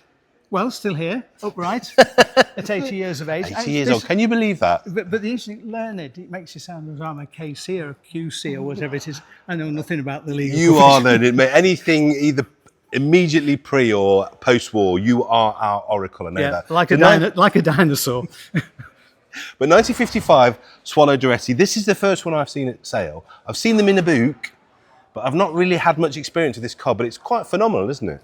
Yes, it was. I mean, I think it's interesting that time, just after the end of the Second World War, a lot of the manufacturers started to make cars that were a bit more sporty. This particular car was made in Walsall in the West Midlands. Can you say it in the correct accent, please? No, it's bad enough in Lancastrian, so you don't need it in West Midlands. Birmingham, but it was Wolverhampton. But anyway, enough of this mimicking. So basically the car is designed using TR2 running gear, the engine underneath, the instrumentation. Duretti, they made their own bodies, so effectively all the panel work inside the wheel arches is steel and the outside is aluminium, made, I believe, by Panelcraft. It was targeting the American market, and in fact it was at the time allegedly would do about 100 miles an hour, and I believe that they said that the driving with this particular style of car, because of the wheelbase and the like, it drove very, very well indeed, and it was a joy to drive. American market, and you know, I'd just love to own it. It's rare, very rare, as they only made 276. Because it is a long wheelbase for a sports car, and it's also very wide of body. Because of what they did. Yeah. It really, so this, if you are a taller person looking for a 50 sports car, the choice isn't massive, is it? No. But I would wager that I would fit in here. Yes, you would. Yeah. But it's interesting because there's other manufacturers around. I mean, obviously MG was selling cars to America, and TR2s went to America. Lotus were just about around. TVR were playing around with. There was quite a number of manufacturers, and I think the Americans liked the fact that these were very little nimble sports cars, HRG being another one, and Silverstones. There's a few around. Americans got these great big flat V8 side valves, made lots of noise and didn't go particularly quick, relatively. Suddenly, along comes this little nippy sports car, throw it around and enjoy driving it and have fun. And that's why it's targeted for the American market. And just very quickly, there is a sale a week on Saturday in England where there's a brochure for one of these for sale in it. It's an online auction, and it's from the dealer that was dealing with them in America. And it would be a nice thing to have to go with this car. But also, a couple of things we should say. First of all, the patina, the condition is utterly perfect. It is. A few little scratches and marks, exactly what you want to see. It just looks like it's lived in its skin for a long time. And also driven to the sale, I think, 180 miles? Yes, absolutely. Well, totally usable car. Yeah. Well, the interesting thing was the secretary or somebody from the club came to view the car, and he only lives about 30 miles from here. And I think he's the secretary, and he was just going all over it, and he's tupping it in his, and it's the things that you find out about it. Although it's got the white roundels on it, there is no evidence that it actually has got any competition history. But that doesn't stop everyone at the pub when you rock up thinking that it has. Well, actually, you'd have some fun, wouldn't it? If you blanked out the badge there and said to somebody, right, between you, what kind of car do you think it is? Well, they go round Wheelton, it's a TR. Yeah. Oh, look at those instruments, it's a TR. Well, it's underpinned is TR, but it's, as you've said, slightly longer, slightly wider, and it was a great car to drive. So there you go, we've estimated that's at 13 to 15. I don't think you'll find another one for sale. I don't think you'll find one in such lovely condition or that's ready to drive another 180 miles. So thank you, George. Pleasure. Now into Hall 1 for some more wonderful things, and it's a summer's day. What could be better than a bright yellow rubber bumper 1978 MGB? So getting towards the end of the life of the car. These ran to 1980. This is a 78. So they're quite well developed at this point. They're a very nice drive. And what they are, particularly in rubber bumper form, is a bit of a bargain. So do have a look in there. It's very nice condition, this one, I have to say. So 40,000 miles showing. It's got the original super cover handbook. It's got a lovely colour combination. And we think that mileage is genuine. Just looking around the car and with the paperwork that we've got for it, everything screams, particularly the seat fabric, the bodywork, the panels, which all seem to be largely original. That's a 40,000 mile rubber bumper MGB. Registered as historic, of course, as well, so it's exempt from absolutely everything. The paint is good, but I think you could cut and polish that to make it absolutely stunning. You've got Lucas spotlights, chrome headlight grills. It's just got some lovely bits. It's got these extra wing mirrors, which everybody fitted in period. It's very right for the time. I personally prefer them without, but I just think that is exactly what everybody was doing. Now, our vendor bought this car in 2021, so just 4 years ago, for £8,300. You could buy it this Saturday for somewhere between 5.5 and 6.5. Just shows you how the market has cooled a little bit. But like I say, at the moment for classic cars, for almost everything, it is a fantastic time to buy. I won't make any political comments about what's going on in the world and in this country. But what is good is when there's uncertainty, price is cool, and if you're looking to buy, it's a wonderful time to buy. That represents, I think, something of a bargainous way to get into a very nice MGB. Roadsters are always fun, and for my next MG, I shall involve my learned colleague, George. Oh, George, you've just given this a little bit of a tickle. 1951 MGTD in beautiful condition. Why should we all find space for one of these in our garage, George? Well, it's an iconic sports car. The style of it is pre-war in some ways, although by 1952-3, MG decided, obviously, that they'd adapt the TCs and the like to the car you see here. Unbelievably drivable. You used to see a lot of them on the road. I had a very good friend of mine, Mike Blakely, who had one of these for many, many years. And we went lots of miles. I was sitting in the passenger seat there one time when he was showing off, and we span coming out of a railway bridge near Granada Studios and was heading for the butchers. And to this day, it's the only time I think I've ever been in a car that's been out of control doing a 360 under a railway bridge. But more seriously, very drivable car, go anywhere. And this car has been restored to an unbelievably high standard. I love it in old English white. You can imagine that you're out with your partner or wife or your grandchildren, whatever it is. Very adaptable, enough space behind there to put your picnic racket or whatever it is, although it's got one. Or a small dog. Or a small dog, or a small child, I suppose, as well. I think that's illegal, George, but yeah. Well, maybe it is. But if you look at it, it's iconic in the way that MG did it. Just look at it, the lovely red here, bits of chrome, and just look at the skill of that. Lovely big steering wheel, 18-inch, all the switches you want. Modern horn. Isn't that fantastic? Not an Alltag horn like it would have originally been. Little glove box, mirror to see, wiper, wind deflectors, so ideally you can not have your hair blown too far. This is a lovely example, which I think is just ready to go and enjoy. And let's hope that we get some more nice weather in the next few weeks, and whoever buys this car will see how enjoyable one of these cars is to own. It might happen. So we've estimated this at £8,000 to £9,000. What's amazing, George, as you say, it is a beautiful restoration. It was done in 1999. I know. So this is a 26-year-old paint trim, and it just goes to show you, if you go to the right people, spend the correct amount of money, it hurts at the time, but 26 years later, when it's still perfect, it wasn't expensive, was it? No. Well, there is a say, do it right once, Yeah. and you'll never regret it. That's right. And and it's easy for me at my tender age of 21 years of age. I always say to people, find the right people to do the right job, Yeah. and you'll be really satisfied. Yes, it costs a lot of money. I mean, my Singer cost me about £6,000 when I did it in the 80s, including chrome. Today, it would be 65 grand. Yeah. So you wouldn't do it, but I did it right then, and I've still got it. And that's the same with this. Look at the chrome. It's just lovely. You know what they say, George, don't they? The sweetness of quality is remembered long after the bitterness of price is forgotten. So always remember that one when you're restoring a car. Yeah. Anyway, it's fairly early on the sale, lot 205, and I think that somebody would really enjoy it. You can see it's surrounded with lots of other British sports cars, including TVRs and MGs. but this is the only one in the sale, and I think this deserves to go to somebody that will really enjoy driving what is a very iconic sports car of the period from the 50s. Thank you, George. So what if you wanted the Cerbera that I showed you earlier, but you haven't quite got the budget, but you want the same magic, you want the same driving experience, you want the same camaraderie you get from the TVR Car Club?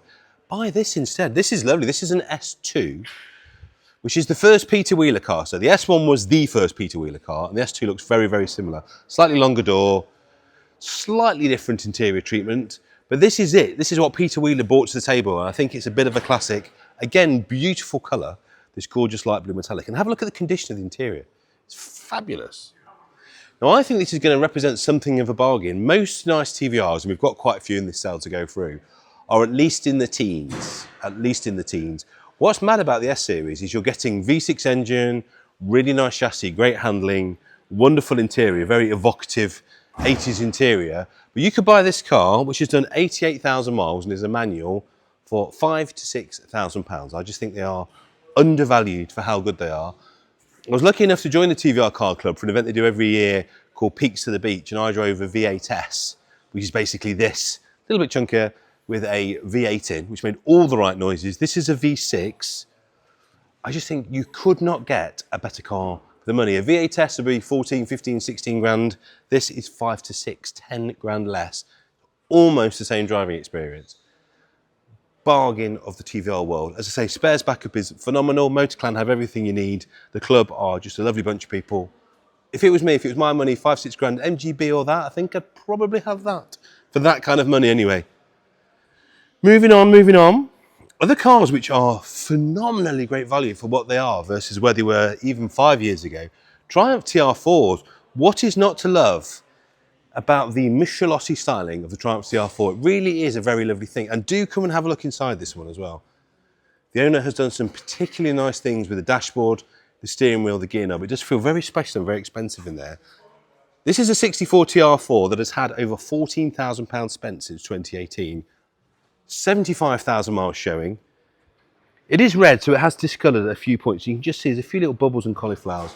Bodywork is not rusty, but just starting to go in a couple of little places, which I think you could sort and treat as you go. Engine's very nice and clean. Sexy twin carb setup with pancake filters. I bet that sounds immense. It's got the Surrey top, which is a really nice addition to these. Not only does it look very good, you can take it off, of course, but the Surrey top also makes them a lot stiffer, makes them drive notably differently with the Surrey top on. You've got the luggage rack, which you can easily remove if that's not your bag.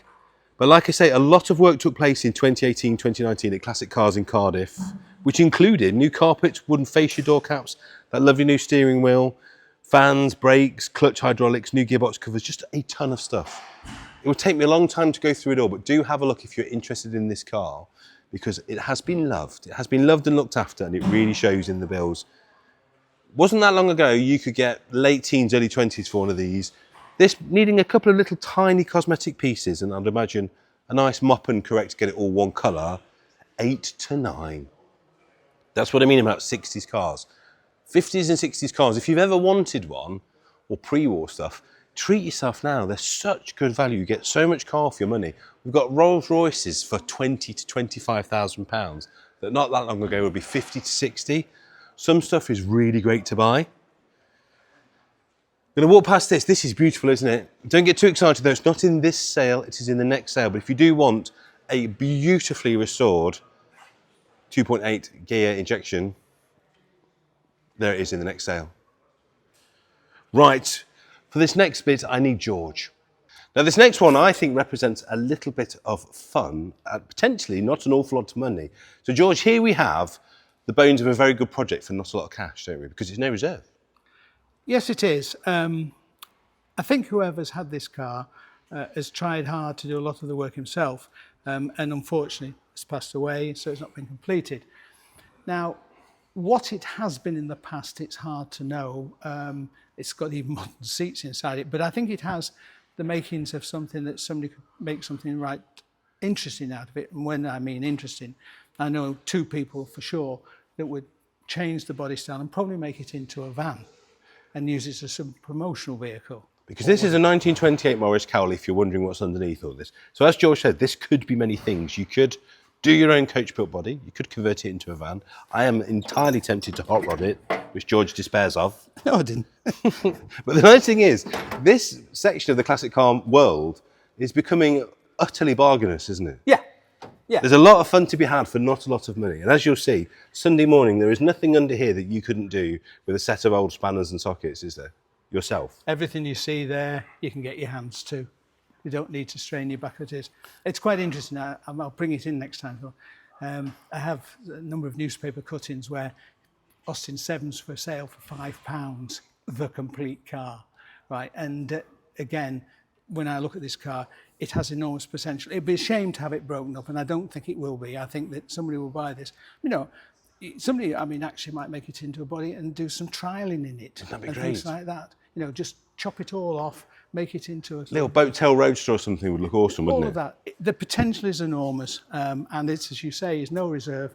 And as I say, I'm sure it's going to have another life, and we'll be back on the road very soon. So no reserve, as George says. So we've got painted and refurbished chassis pictures taken in '94, another in 1999, and an ash frame done sometime in the early 2000s. So money has been spent, effort has been expended. But as George said, a completely blank canvas for you to restore further, have some fun with it. It's not so precious and so rare, you couldn't cut it about a bit and have a bit of fun with it, could you? Not at all. There's lots of people who would take on this as a project, as long as you've got a large enough garage and you know, a will, set your plan, get stuck into it. I've seen cars much worse than this, and people have rescued them and had an enormous amount of fun. It deserves another life. I agree. So 1937, Austin 10-4 Conway Cabriolet. Again, another no reserve car where you get to set the price at home. But this one is really nice, isn't it? Rare. Yeah. Tell me more about this one, George. Well, I think there's probably people may or may not know, through the 20s and 30s, people like Austin and Morris were the two major manufacturers making cars by the thousands of all different sorts. So Austin, they made the Austin 7, which everybody's aware of. Then they went into the 10 and the like, and this is more or less its last derivative of it, just before the Second World War. It's quite nice because it's got cabriolet, it opens up. I think you see that on Fiat 500. You do. And this is a new roof for 1,100 quid, George, as well. Well, absolutely, double duct, it's not cheap anymore. So you can tell that whoever's had this car, the standard of it, it stands here really very, very nice. The paintwork is good, chrome's good. The interior, when you look inside, it's got wonderful seats with a lot of patina. There's a word, patina. You say patina, I say patina. Well, is that what you get when you You say tomato, I say tomato. Is that just because you come from the other side of the Trent? Because I spent too long working with Drew Pritchard. That's what it is. Well, no, he'd say it in Welsh or something. But as you can see, funny enough, it's come from Newark and it's been to lots of different shows. And, you know, the people that have had this car, they've had a lot of fun. And as you rightly say, to go to the expense to put the hood on and beautiful. In mohair as well. Oh, absolutely. But even having these in black, it's beautiful. And I just think, you know, it'll go along at 40, 45 mile an hour. You could go to lots of local rallies in it and have some fun with it. And by the way, I see this potentially as a kind of a starter pre-war classic. Yeah. I was lucky enough when 50 years ago, my first starter classic was a Rover 80 because I had a young family. They sat at the back. Actually, the dog went in as well. So it's ideal. You won't see another one in Sainsbury's car park. No. And there's nothing that I don't believe needs to be done to it. It's a lovely, well-presented car, even with the semaphore traffic lights. And you'll get a tan while you're driving it. And the good news is the last trip that our lovely vendor took it on, where it won a little trophy, it was a 400-mile round trip, which it did no bother. Absolutely. So there you go. Usable pre-war classic that you get to choose the price, which I love very, very much. But this one will be a bit more expensive. Another pre-war classic, 1927, Rolls-Royce 20 horsepower. Park Ward Tourer. That's coach built Tourer, this, George. Very, very unusual, exclusive car. It's been in storage a long time, and our lovely vendor, unfortunately, is no longer with us. And put, for some reason, we don't know, it was halfway through a restoration, a lot of masking tape on the door. Now, I think there's every chance if you gently wetted and heated that, it will probably come off, because George is peeling it now. But what we didn't want to do is risk that. So, Nice understand we don't know what's underneath, but hot water. Well, no, it looks all right. Yeah, hot water with some washing up liquid or something like that, nice sponge, just leave it on it, let it soak through, and it'll be fine. Anyway, here we go, 1927, lot 217, Rolls 20 horse. Rolls started making what they call baby Rollses from about 1923 up until about 1929. I think they made just under 3,000 of these, and by about 1927, they had front wheel brakes. some people say they are Newfangled. well, some people say, oh, they were put on before that. I think you probably found that people upgraded them up once they found they could do it. But anyway, what do I know about it? It's a lovely car. Sadly, it's a deceased estate, and it's kind of almost there. It runs and starts a treat. It's fantastic in that sense. Inside, when you look at it, Dash is nice, isn't it? yeah. I mean, it's quality, and I think it's the original dash. All of this. This hole here was where there used to be a big horn that was like an elephant's horn down there, but it's not anymore. But the interior of it's very nice. I think these are original seats. I would wager you're correct. Yeah, it's the width of the pleats. The back seat's the same. There's a little bits are missing on it. Unfortunately, there's a bit of trim on that side. And this is more modern leather that was put on about 4 years ago. There's lots of nice detail I like about it, particularly the Oster screen here. The idea of this goes up is that you put this up, comes up, and here it folds back, so the people in the back don't get their hair blown about, which is really cool. I know you worry about that. Yes, I've still got some as well. And it's not disappeared. But it's a lovely car, and I think that whoever buys this, if they've got the resources to just tinker it a little bit, the hood needs a little bit of work. One of the stays needs some bolts putting in it. And it's just a great car. It has the carrier on the back where you can put an extra spare wheel. So instead of having 2 wheels on the wings, you can have 2 tyres on the back. The reason used to be was that in the winter time, you'd have a tread that was a bit more bulky for coping with the snow. Yeah. So you'd obviously swap both wheels, so you'd have 2 wheels to do it. I've seen it on lots of cars like this. But again, about £20,000, I think. 20 to 26, we've estimated this at. And it's very lovely. You actually tapped my iPad and we've lost the whole show now. That's it. You have to make it up as we go. Well, you'd be pretty good at doing that anyway. You're used to adversities working with me. Exactly. Never work with old people or old cars. It's a combination for a disaster. It is. On to the next one. Right, the next car that we want to see is 253, a beautiful Rolls-Royce 25 horsepower car. Thrupp and Maberly, tell me about them. Well, we come to the interior of it in a bit. You can see that it has the chauffeur. Oh, indeed. In the Partitioned. front, and in the back, the husband, wife, children will be in. This particular car in the 1930s was owned by a film actor from America called Raymond Massey. I've heard of him. Yes, indeed. Well, he was in Dr. Kildare and things like that. Yeah. But he had this car in 1935, and in fact, the registration at the front of it, the letters made up the surname of his then wife. It was called Alan. So that's what's the race to that. Ah, I see. Have a look. Alan 909. Yeah.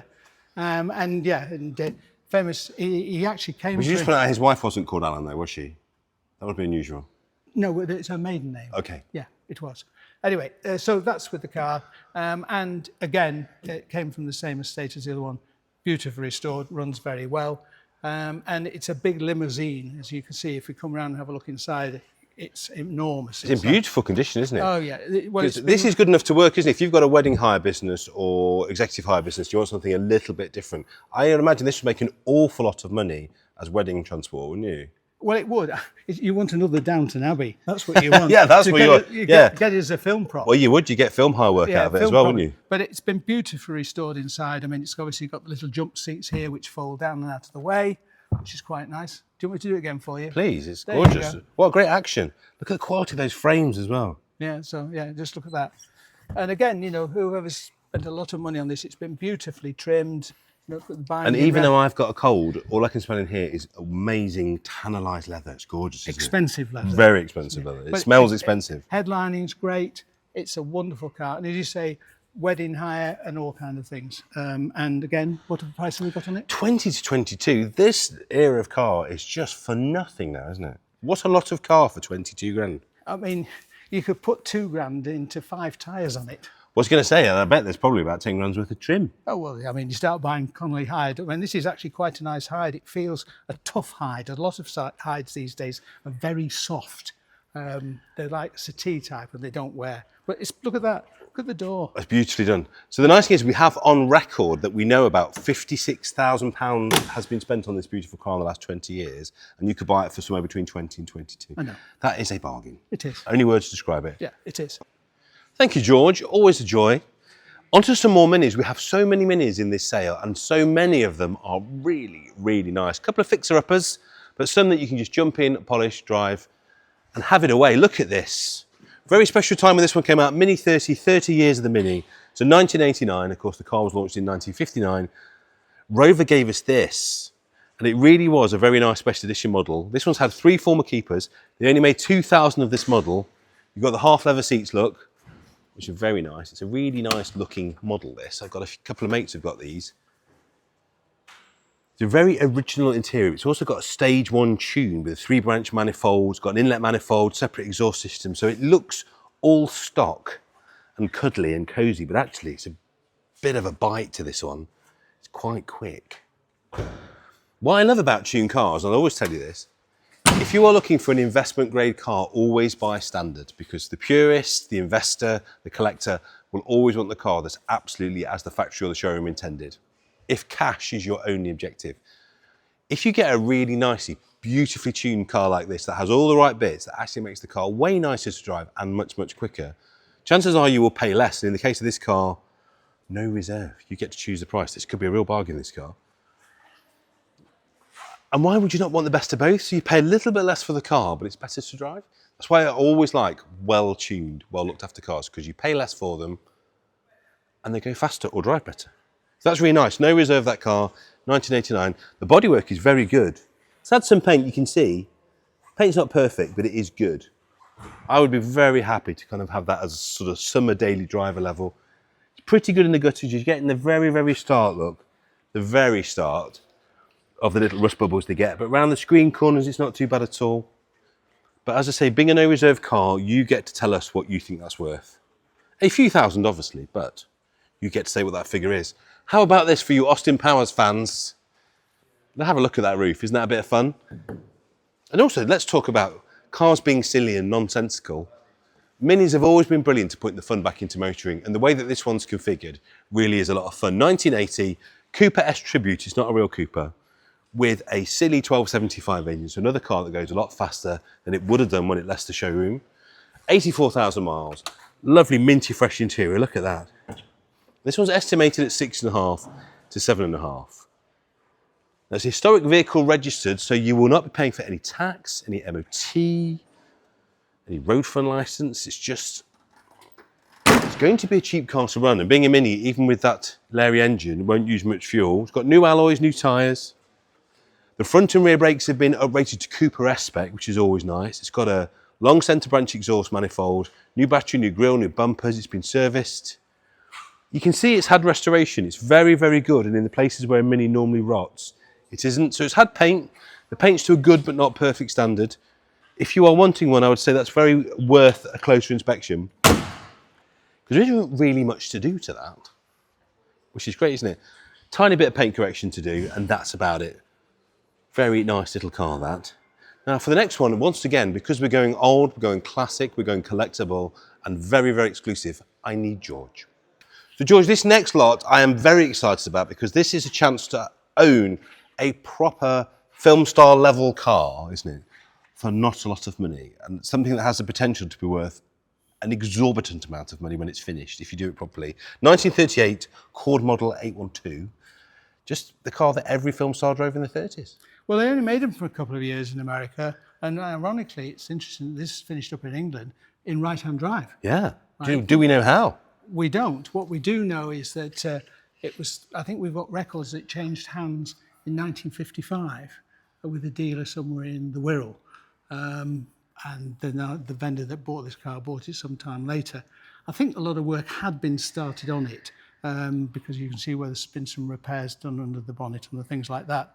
But if you look inside here... Because the metalwork is actually very good, isn't it? There's an awful lot of work to do not underestimate that. But actually, the sheet metal is in very good order, isn't it? So you aren't going to have to spend a lot of money there. It's just chassis, engine, gearbox, trim, just a few £1,000 there. Well, yes, but I have to say, you almost could say it's made out of metals that make a battleship. It just feels thick and strong. Oh yeah, they're beautifully made. Yeah, no, they are. I mean, look at the shape of those wings. But here we are, V8, twin carburetors on it, and there's the dynamo on the top of it. Interesting thing about it is it must have been in for a while, because the radiator's been recored, and in here it was done in Manchester. Ah, so it's lots of UK work been done on it. Yes, exactly. But it's very straight on the doors and the sides, and the door fit is particularly nice. Oh, yeah. And that's the things that cost money on these. It's getting the metal made, isn't it? Yeah. The mechanical parts, I'd imagine that'll all unbolt, and I would have thought that can be re-engineered and quite simply put back together. But I think, you know, although it kind of, when you look at it, it looks complete, what's really nice about it here, obviously the interior trim's missing, part of the hood is here, these come up the side screens, but you can see it's got all the side vents. There are things that where the exhaust system go through. Do we have the split screen for it? Yes, if you look here. Oh, there's your centrepiece. So there's the centre bit. Yeah. That would go on there. Just look at the rake on that when that was on there. They're so awesome, aren't they? Hey. So actually all the difficult and expensive bits are here. Yeah. Yeah, I mean, you know, trimming you've got to be doing, make seats with his, door trims. Of its column change, which I found interesting. These little knobs here, if you wind them, there's one on that side, the headlamps come up. Oh, do they? Yeah, it's like a mechanical thing. So, you know, this is I mean, I'm not sure this is an American wheel because it's Blue Mills, an 18-inch, but all the bits are in here that you need that would probably be very difficult to get. And very expensive to get, I imagine, as well. They would, yeah, I think they would. But the windows go up and down. Finished, it's one of those cars that really deserves another life. It does. Because they are very desirable. I have seen one of these sold in part of my past life, and it was very well bid because somebody really appreciated what a really good cars these are. In your great experience across the auction world, what do you think this could go for? As a restored car, what do you think this could be? I'm getting close to 6 figures. There you go. You could buy it at no reserve, so you get to choose the price. Even if you're restoring another one, I think this one should stay together if possible. But it's a great reference car because all the bits look really original, don't they? Yeah, I mean, but it is kind of interesting, an American car, but it's got English headlamps in, Y-pack. Yeah. I mean, where does this all happen? I mean, somebody's obviously done that at some time. Y-pack. Yeah. And when I looked at it, I thought, oh, that might have some American symbol of headlamps made in America. But no. But no. But I'd love to know the story of how this got here and why it's right-hand drive. If you know, let us know in the comments below. Then moving on to another absolutely once-in-a-lifetime restoration opportunity. I can't imagine there'll be many for sale this weekend, George. 1933 Mercedes-Benz 380k. If you get this to any kind of show or concours condition, we are talking serious house money motor car here, aren't we? What I'm about to say might sound completely daft. It's not unusual. I've been around this for a long, long time, and I've seen lots of cars come and go, and I've seen lots of cars that need a restoration, and people think, oh, well, it'll never get done. Here we have a 380k compressor from about 1933, Mercedes. It is a wonderful car. Yeah. It is a prized possession. I've followed Bugattis for years and years and years, and I've also followed Mercedes for a long, long time. I've been to Pebble Beach, and I've seen ones that have been owned by Ralph Lauren. I have some wonderful pictures of my wife with one that came from Switzerland, but it was a 560. So this is like a baby version of it. As you can see, it needs complete restoration, but I am absolutely sure in 5 years' time, or maybe less, this will be back on the road. Yeah. And what a treat it would be to see it. And hopefully whoever buys it keeps a photographic record because it deserves it. Yes, looking inside, it looks very moth-eaten. The vendor had had it since the early 60s, which we believe that it was still running at that time. It originally was made in 1933 and was in Germany until 1935 when it came to England and was registered in London, but we don't know with whom or what in complete proper history. But it does have great history. And as you can see, I love that steering wheel. Just look at that steering wheel. Isn't it beautiful? You'd almost, in fact, I shall take a picture of that and keep it with a little Mercedes badge. Just the detail of it, it's lovely. All the instruments mile 1 are missing. There are a few bits that are missing. The doors actually open. Look at that. You know. She's ready, isn't she? She's ready for some work. Oh, it just wants somebody. I mean, running boards can be made, wheels can be respoked, but there is here enough to actually think, let's get on, get it done. But the nice thing is that all the places where you'd need to be able to take a reference and a measurement or even scan, they're all still there, aren't they? So even though a lot of it's in poor condition, there's nothing that couldn't be remade precisely correctly because you can see what it needs to look like. Yes, I've been lucky enough to go to the shows in Essen. Well, in fact, the last show has been this year. I don't think they're going to have it anymore. And the German restoration companies out there, just love things like this. Yeah. And as I say, I've seen over my 30 odd years of messing about these cars in much worse condition than this. I can think of a listed Jaguar that I saw many years ago that's made over £100,000 and somebody spent £500,000 on it and then promptly raced it. Yeah, I've seen cars worse than they saved as well. And also we've got the original V5, we've got what appears to be matching numbers, so the engine seems to match all the tags. So I think there's the basis of a very, very good car under there. As you say, just 5 years hence from now, I would say. Yeah, I mean, the detail is that there's a little thing down here that is very important down there, which is like a chassis number there. There's also another badge on here that it was to do with Maybank, which, as most people know, made very expensive. Yeah, and finished up making aero engine. Yeah. But yeah, all this is just great. It is a fantastic But all car. the trunk as well, which I would imagine would not be an easy thing to restore, is all complete, isn't it? Look, look at that. And the fuel tank and sender and everything, it's all there. I think a good restoration shop and fabricator would make short work of that. So anyway, it's no reserve. It's not, which I can't believe. Well, I think it's very hard to value it. It is. In truth, I think the point about it is, I sincerely hope that there will be people out there, they may be in this country, which they could be. There's lots of very good restorers in England, certainly in Germany, and I think in America as well. I think so. And of course, we can ship very easily anywhere in the world, and we have done every single auction so far. So if you're bidding from overseas, we can happily pop that in a crate for you. And in a few weeks, she'll be with you and ready to go. So the sale starts at 11 o'clock. I think the excitement with this car will be somewhere about 12:30. Can't wait, can't wait. Let's talk about this. This one needs a lot less work, this one. 1938 Alvis 1270 drophead coupe, one of 150 bodies as a drophead by Mulliners of Birmingham. All right. It's a pretty car, isn't it? Yes, they are. The thing about Alvis is that at the time, just a point of thing, Alvis is one of the only named car you can have as a registration. ALV1S. It's very true. If it's out there, I'd like to know who it is, but I've been aware of that nonsense for years. But anyway, back to this, 291. Very pretty, again, coupe, drop it down, so you've got the wind, open top motoring, but with the advantage of having a roof. This particular time in Alvis, you know, they were just coming up to the war. They realised that some of the cars that they made, 4.3s and the likes, they needed to have something a bit more sportier, a bit smaller. And you have to remember, not everybody had a garage. You'd have to leave your cars on the road, if you think about it. So again, not perfect in any way, but it has the potential to have a new life. The interesting real thing about this car is that in the history file, there was a garage that's near Barton Airfield here in Manchester that was run by a guy called Vic Channing, who I knew very well. He had a 4.3 with a Charlesworth body, and he's done a lot of work on this car. He used to service it, and I knew Vic, and he had a Rover with the registration VC1 on it. Sorry about that, that was a bit cool, wasn't it, to have it on a Rover, VC1. Oh, yeah. But this is a lovely car again. Most of the work is complete. I mean, the bumpers need putting on properly. The engine will need a bit of servicing, and it needs some bodywork painting, as you can see. Again, it came from a deceased estate. This car, for sure, without too much effort, will be back on the road. Maybe not in concourse condition, but you'd have a lot of fun, and they're good, strong cars, and the support from Red Triangle to keep these on the road is very important. Oh, and a guy called Chris Prince as well. So, again, 291, towards the end of the sale. Please come and have a look at it.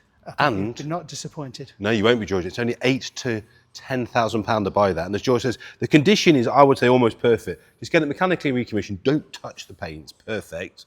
Just lots of little tiny marks and scuffs that you won't care about when you're driving it, will you? Just enjoy it for what it is. Absolutely. Great car. Now, I was checking George's search history on his phone the other day, and I saw a worrying thing where you were searching for pre-war Willys. But then it all made sense when I saw this next lot. 1942 Willys MB Jeep in SAS Desert colours. Tell us all about this, George. Well, first of all, I expected some abuse at some stage. Good. So, gratefully received from somebody else that might have the same problem one day. So, yeah, it's, again, is one of these cars that's been a lot of time spent on it. And you can see it's almost like a mobile petrol station. I was going to say, you know, if we ever get one of that fuel shortage, remember that about 5 years ago, the fuel shortage? Well, 25 You would be the most popular each. man in your street, wouldn't you, if you owned this? Because the waiting, actually, would be tremendous. But anyway, in all seriousness, it's nice, actually, to see one which is in desert colours and like that's this. Again, it's one of those cars that I think that whoever would buy it, you know, any pageant, I mean, down at the Churnet Railway in Staffordshire, they always have reenactments every year and now. And something like this, it's just different than having an ordinary Willys with an axe and a gun in it. Here it is, a mobile petrol station. Well, I was going to say, yeah. Or if you're a prepper, you know, preppers, people that prepare for the end of the world, and they have cupboards full of storage and foods, and this is the ideal prepper's vehicle. I don't think I need to know that. Because the amount of fuel that you can store and carry safely in this vehicle, it's almost like a little tanker. This, isn't it? It is. It's like a mobile petrol station. You know, So we've got 8, 10, 14, 20 litres. It's a lot of fuel, isn't it? It is. 280 litres of fuel you can carry in this. Yeah, the weight in it would be enormous. Well, if you counted these two on as well. Yeah. And with the tank, so about 300 odd litres of fuel you can carry around in this if you include the tank. Get halfway around the world in that. You really would. Yeah. But I mean, again, you know, what I like about this is that, you know, being serious about it, the person that's had this in the past, or people that have had it in the past, have spent a lot of time in getting it to this standard. I mean, even getting the nice new straps and everything. So underneath and everything like this, it's a joy. Look at the quality of these seats and everything. It's very authentic, isn't it? And also you've got things like the little canteen things on the side. Just lots of lovely little tiny details that really make... water. Have you seen you've got your shell dressings, first aid bag on the side? Yeah, yeah. It's the little things that make it, isn't it? Yeah. So, yeah, I'm not sure what the lot is. So 285. It's 18 to 20k for all of that work. Yeah. There's probably about £2 worth of fuel cans on it. What was that guy that Drew used to go and see down in Norfolk that always had military vehicles? Well, I can't remember his name, but yes, you're right. He had tanks, goodness knows what. Drew was always trying to buy something off him. Well, this is the kind of thing that you may have 10 of them, I don't know. But that's where if somebody like that, that's got that military background, with those military contacts and whatever, is lovely for him. Beautiful. And then before you go, George, just the last one, because we're standing next to it, 53 Land Rover Series 1, 80, unmodified, matching numbers, and I love this rub-through paint straight onto the aluminium. What a great looking thing this is. It is, yeah. I mean, I've seen loads of them, and you will have done, where people have spent fortunes on them and they're bright and shiny, what it is. This, to me, is how Land Rovers have been. You know, you have to think when they first came out in 1949 or whatever it was, they were around farmyards. Yeah, exactly. Adapted them. Look at the little repair panel look as well. Isn't that awesome? Well, that's been on for a long time. Just look at the rivets there. But you know, they were made to be used and abused, and you can see that this has had a lot of effort without destroying it in a way that you think you can just jump in and enjoy it. But they have spent some money on the seats. It's got 3 beautiful new seats, look. Well, I think this is a fairly new Tud on the rock. It is. So the tilt and bows is lovely. The seats are lovely. It's Nova registered. It's a matching numbers car. It's got the side screens as well. It's got solid bulkhead, floor pans, undrilled front wings with that wonderful repair patch, which I would not touch. It looks fantastic. I can't quite do it, but it's lovely. You can detach the doors normally very easily, but this is in its way. But you just lift the doors off, you can jump out at any time. But again, perfect summer car. It just looks absolutely fantastic. I'm guessing originally from Queensland as well. But for that, you would pay somewhere between 17 and 19,000. I think from a conditional point of view, one of the best I've seen. Just, I wouldn't touch a hair on its head, would you? No, not at all. No, I mean, there's a lot of things that I like to say about the old car movement, and I get it. People want to have nice, bright, shiny cars. I've done it. But equally as well. You never use them though, do you? You never use them when they're too shiny. I did, but that's another story. But because I enjoy driving an old car, and you know, a lot of people buy cars for an investment. Well, that's a misnomer in some ways. I always believe that if you have a car, like my dad used to say, a car's given an engine, 4 wheels, and you sit in it and drive it. So you drive this. Doesn't matter if it's in the snow. Doesn't matter if it's in the sun. And that's the same with a lot of the cars on here. I hope that when people buy them, they actually enjoy driving them and owning them and keeping them to a standard that keeps them happy. Wise words, George. If you'd like to see more of George in the videos, I know I would. I think he adds a touch of much needed class, distinction and gravitas to my presentation. Please let me know in the comments. George, thank you so much. Pleasure. Thanks, mate. It's also good watching George, isn't it? It's like the automotive equivalent of songs of praise on a Sunday night. Slow television, very gentle and reassuring. He's like the Thora Hird for the car classes. This is a 1979 Ford Escort RS 2000. Again, a car that I lusted after as a small boy and would still very much like to own now. And this probably realistically, looking at current pricing, is about the only way I'm going to get into one, isn't it? a stalled restoration project. Now, this is a very level car because all of the panel work has been done. It's been done to a good standard. And what's nice about it, unlike a flashed over restoration where you're guessing, you get to see everything. And I do love cars like this because often people will flash a car over for an auction and you're just left in the dark. You're thinking, what am I buying? What is the state of the panel work that's been put onto this car and to what quality was it done? What I love about this is you can see, look, this looks like it's had quarters or at least some very, very good panel work and it's been done very well. So it's very honest. Many new panels fitted, rust cut out, new metal. It's originally a black car, which is quite rare on a 2000, and it is a droop snoot as well. It's got the correct seat, so you are going to have to do a lot of body work. The engine, the gearbox, the axle are all present on this, but they may need recommissioning, so budget for that as well. But from what I can see, I'm not a bodywork expert, but I work with many people that are. That looks good. It looks like what they've done to this point has been done to a very good standard. It's a great step for you to take it on. Still going to need leveling and flat spotting and all that kind of stuff, but good start. 13 to 15. If you own a body shop, that is an absolute no-brainer. If you like fast forwards and you can paint, all the metalwork's done, get painting. Moving on to this is full partridge spec, and we're here for it. 825 SI, super rare car this. This has got 67,000 miles. It's automatic. It's just a very rare car. Do you remember when these are everywhere? Because these were actually a bloody brilliant car, these. Obviously based on the Honda. It's got de-lacquer and then some. Have a look on the roof, look. So the roof is de-lacquering. That will need paint for sure to do that. But inside, it's actually in really good condition. It needs a bit of a clean on the seats. A collection of bills and receipts, one of which shows it was serviced in August 2024 with a current MOT until March 26. You're going to need to paint that roof. The electric windows have been moved to the centre console as the door buttons have stopped working. Apart from that, so there's a few little electrical maladies, but you know what, team? She is quite level. Just a little bit of paint imperfection on the bumper, some lacquer peel there. Again, a car that you could sort of run and tidy at the same time. It's had paint, you can see that's not standard paint. That's not standard paint. It's been painted, it needs more paint, but it's no reserve, so you get to choose the price. I cannot think of a better way to waft around in a Neo Classic, and I will always get on this soapbox in every single auction walk around. Buy yourself a mid to late 90s Classic. Great example here. You could run that car every single day. It probably wouldn't be that difficult to maintain. Shouldn't be that many parts that you can't get anymore. The bodywork's good on this in terms of there's no rot. So apart from doing a bit of paintwork, that's a car you can run every single day. You buy that for a grand or so, 2 grand, 2 and a bit grand maybe. Interesting to see what it goes for. But can you think of a nice way to travel in a slush box 825? The middle manager of the 1990s would have been delighted with that, and I think you could drive that every single day.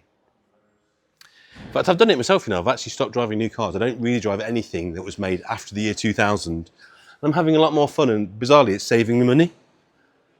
1976, the Vauxhall Cavalier. I've said that before as well, that I have a soft spot in my heart for these cars because this is the car I went to school in. My dad had a 2-litre GL Cavalier Mark 1, and they're just mega. This is nice on the interior. Come and have a look through the window here, Fraser. Look at this, a little bit rotten on the surface. Look, a little bit of corrosion, but nothing that's eating in anywhere structural or scary. It's got authentic barn find dust, which we all know on eBay adds money. Look, the mice have been in there, look, having a little chew up of whatever was down there. Cheeky mice. But they don't seem to have done too much damage. Bit of corrosion around the C-pillar there, but nothing seems to have gone through. A rare garage find with very low mileage, which is 22,000, which the seats certainly would reflect. Original book packs, old MOTs, and very much a worthwhile resto. We always talk about the Festival of the Unexceptional, which is a wonderful car show, funny enough, at the end of the month at Grimsthorpe Castle. And if you're quick, Haggerty will sell you some tickets for sure. And what's interesting about that show is all the cars that you used to see absolutely everywhere, this being a great example that you just never see anymore. Because the thing about brilliant cars like the Vauxhall Cavalier, every dad, every rep, all had one. Everyone's granddad had one. But then, of course, because they were so prevalent, nobody thought to restore them. And now because of that, there's none left. So this car probably, I would imagine, a 1.6L Cavalier. I would wager there are more Bugatti Veyrons on the road in the UK than these. And for that reason, it wants saving. And the nice thing is you haven't got a massive amount of work to do. That could be quite easily brought back to life, I would say. Now, I was down at my friend Dwayne Starman's the other day hello Dwayne if you're watching. He is Nottingham's preeminent Rolls-Royce and Bentley specialist. He's a very dangerous man to hang around because what he does is make owning a Rolls-Royce and Bentley very easy and less expensive than it should be. He's a bit of a magician. And what it does is then make me look at cars like this, which is 1993 Bentley Turbo R, and think, do you know what, I could probably afford to run one of those. That is a trick with a Bentley, an 80s or 90s Bentley. Find yourself a good specialist like Dwayne, and you can run a car like this for not insignificant amounts of money, but it doesn't need to literally cripple you. You don't have to lose the house to run a car like this. But the thing is, to buy them, this car, which has done 130,000 miles, is £8,000 to £9,000. This car would have cost as much as a house when it was new. It really would, I'm not kidding. Look in the back, look. It is the very definition of opulence, look. I mean, your kids in the back having their McDonald's drive-through on that beautiful, immaculate walnut picnic table. You've got your little foot pads there as well, so you get the perfect angle on your ankle. It's been with an enthusiast. It's got the Bentley Drivers Club sticker in the back, which tells me everything I need to know. The wood is beautiful, the leather is beautiful, it's the perfect colour combination. The driver's seat exhibits hardly any wear at all. And it's at that beautiful mileage with a good history where you know it's been used, you know it's been looked after. Because actually the worst thing for a car like a Bentley is to sit in someone's collection and never get driven. I would rather have a highly mileaged, highly serviced Bentley than one that has little history and little mileage. Because this, you know, it's been used, it's shaken out the bugs, and actually a high mileage car, not only is it cheaper, can actually be less bother. It's got so much paperwork, all on file, all of which you're very welcome to go through. This car's gone, have a guess. Little guess at home, what did this car cost when it was new? £109,694 back in 1993. You would have bought an enormous house for that in 1993, you really would. In baseball, what was my first house? I bought that when I was 20, so that would be 1990. I bought my first house for 27 grand. So there you could have bought a row of those. You could have bought 4 of those, a little terrace in Basford. Today you can buy that for £8,000 or £9,000. That is astonishing value. And what a way to travel. Or if you don't like that colour, how about this? A Bentley Turbo R, a little bit earlier this one. This is an 87.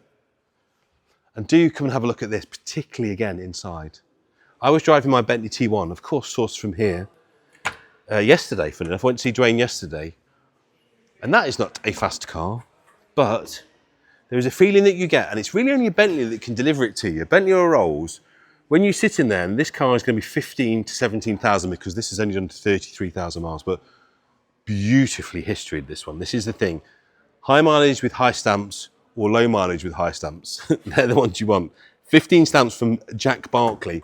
I cannot even begin to imagine how much money that costs. Jack Barkley, fabulous dealer. Probably one of the most, again, original Bentley dealers. But they charge. They're a big ticket item to go to Jack Barkley. So someone who's been taking their car there for servicing and has the correct Avons on tells you everything you need to know. Factory spec with that chrome radiator, which is very groovy. Often they were colour-coded. Original book pack. It's got the turbo speeds on, as I say. That is a very, very nice car. I would argue that is probably a retail quality car. If you're there as one of our lovely trade friends thinking, could I put that on the forecourt? I think you probably could. I really do. I think that's probably a retail quality car. You, as one of our lovely private buyers, could come and steal it away from the dealer. Isn't that gorgeous? I would like to buy that. And as I say, don't be scared by big Bentleys. Find yourself a good specialist. If you're in Nottingham, go and see Dwayne. He's awesome. It's even got, look, Jack Barkley plates on. Isn't that a nice detail? 15 to 17, that one.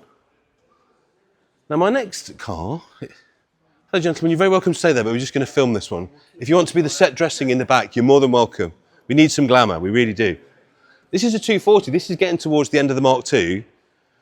The 240 is the little engine and it's almost like the run-out car, but I just think they're one of the prettiest. I really like the little bumpers. I like the spec, I like the dash on these as well. And they do represent quite astonishing value, particularly how nice the colour and the specification and the condition of this is. So this is a UK supplied right-hand drive car from 1969, automatic, so a lovely little wafter, subject to a very high quality restoration. And what's interesting is, like those gentlemen, a lot of people have been looking around this car today because it's very pretty. It presents very, very well indeed.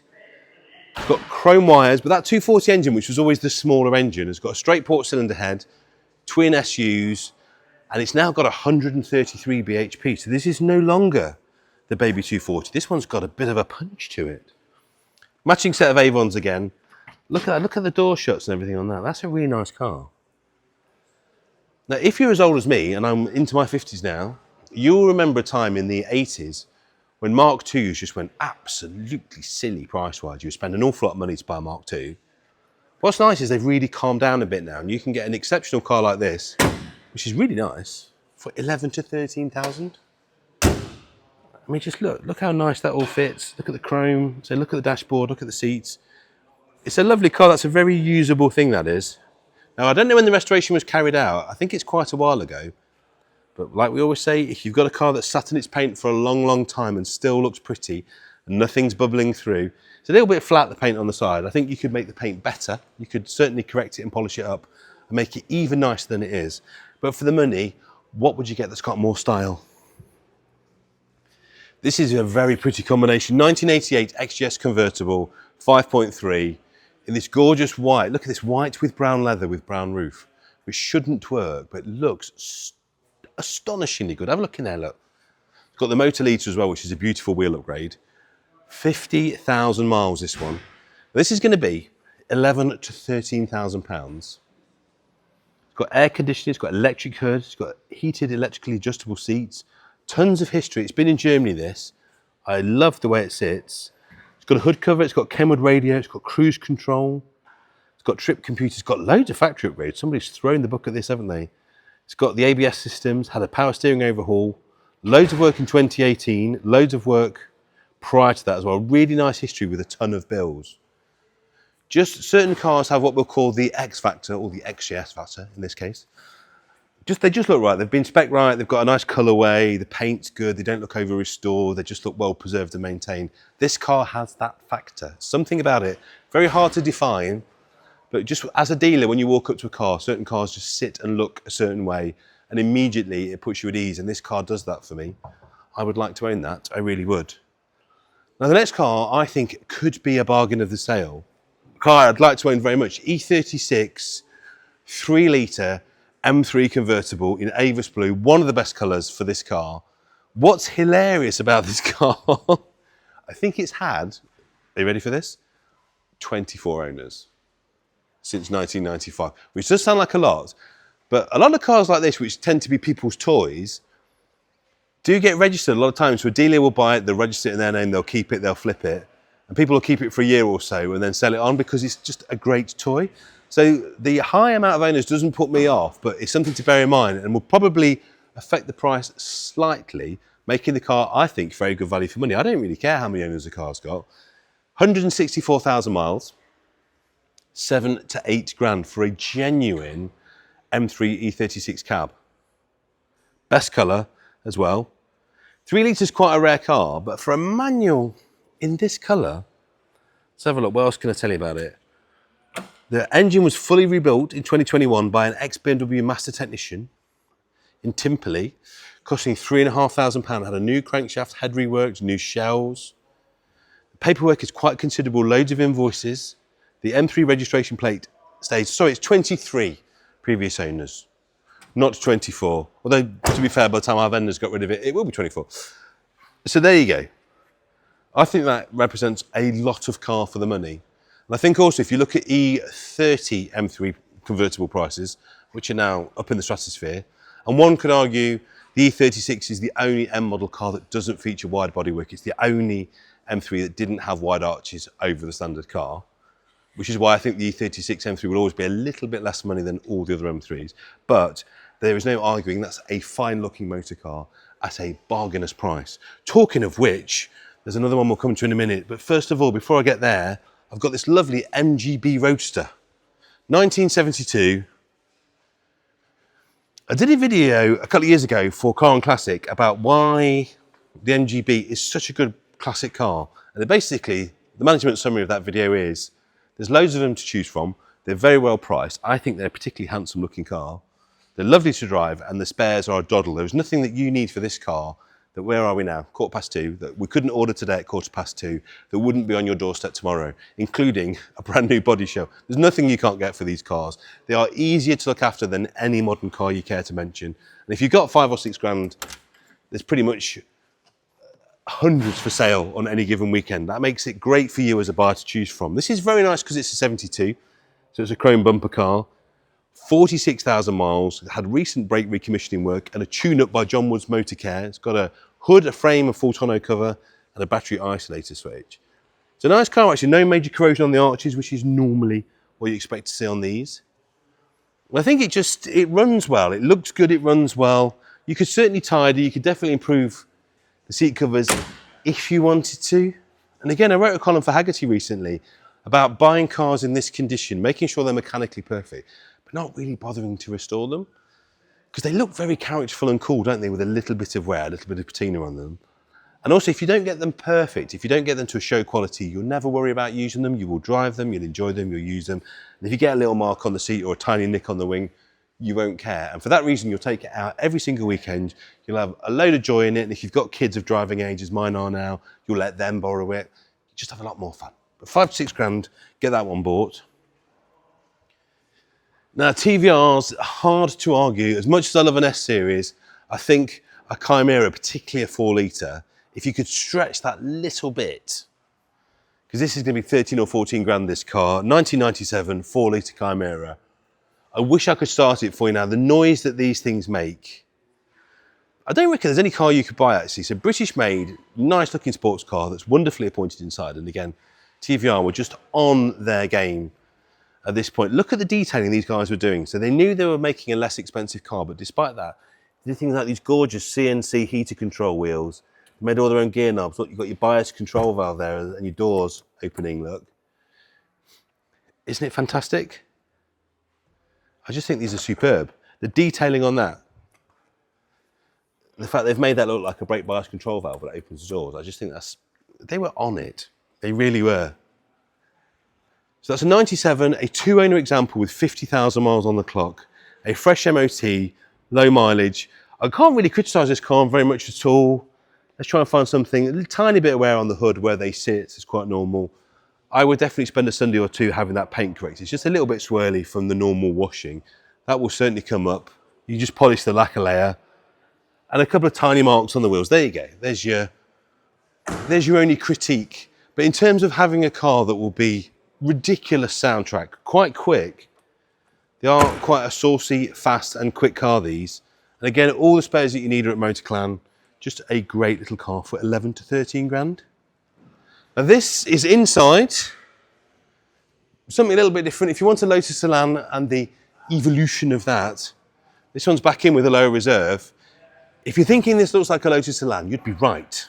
It's an awful lot like a Lotus Elan because this was basically a homage to it. The Avante Gran Premio, which is a modern day 90s interpretation of what a Lotus Elan would have become. 25,000 miles, standard factory spec Gran Premio, really nice, attractive colour, 12 months MOT with no advisories, a brand new set of wheels. It's got some additional extras, it's got the full leather trim, it's got the door cappings, it's been with the classic car enthusiast. It is the most 90s thing ever, but what's nice about these, they get the Ford 1.8 16 valve engine, which sounds very much in rude health on this car. So you get the balance and poise of a Lotus Elan, you get a modern day drivetrain and engine. So some recent expenditure for service, a new stereo. It's just a great little car. You won't see many. It was a factory produced car. They didn't make many. I think they made about 20 odd of those. The chances of you finding another one, few and far between. As a driver's car, as something to hustle along a country lane, maybe on a nice evening to a pub, that's the way to do it. What would you pay for that? £8,000 to £9,000. Now we have stacked a load of lovely Porsches for you in this sale. This I like very much. You know me, I love a body kit. If it's a factory body kit, I love it even more. And this looks a lot like a turbo, doesn't it? 2004 996 Carrera 4S, the four-wheel drive, with a factory aero kit in probably the best colour, I would say. It's got the Tiptronic gearbox in this one. So it's auto. And because of all those things, it's very price rangey. I think this is a lovely way to travel. So Carrera 4S, it's a great car that you could drive in the winter, although I'd be quite tempted to tuck it away because it's in lovely condition. 114,000 miles, 7 stamps in the service book. Always check the tyres on a Porsche. Tells you a lot about the owner. This one's got Continentals. These are the hollow spoke Techno alloys as well. So it's got the aero kit and the hollow spoke wheels and a gorgeous grey leather interior in Fabulous condition. UK supplied and registered. It's got 7 stamps in the book, some invoices for work, and it just presents really, really well. It's got orange caliper refurbs front and rear. It's just a nice, tidy car. Isn't it a nice spec? 996s are finally becoming recognised for what a great car they are, how capable, relatively affordable. Like I was saying, with all the Porsches so far, you can take all of these cars back to your Porsche dealer. This qualifies for Classic. It goes all the way up to the 997 now. And they will do you a deal, particularly Nottingham. It's as cheap to take your car to the main dealer at 95 quid an hour than it is to take it to a good specialist. So not a car that has to scare you. That's a great car. I would like to have that in the Cowland collection. I'd also like to have this. Told you we had some good minis. 1969 Morris Mini Cooper S on cosmic alloys. Interesting car, this one, because it's clearly been looked after, but it doesn't have a huge amount of history with it. So the car condition and every component and everything about it screams that it's had a very easy and loved life. But unfortunately, if you haven't got the paperwork to back it up, that's reflected in the price.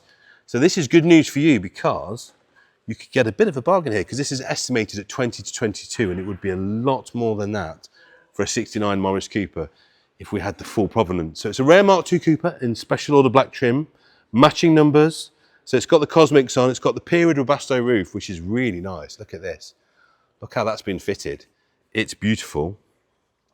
It's been with our current owner since 2010. And black with black, which I just think is one of those great colour combinations that looks really nice. It starts, it runs, it drives.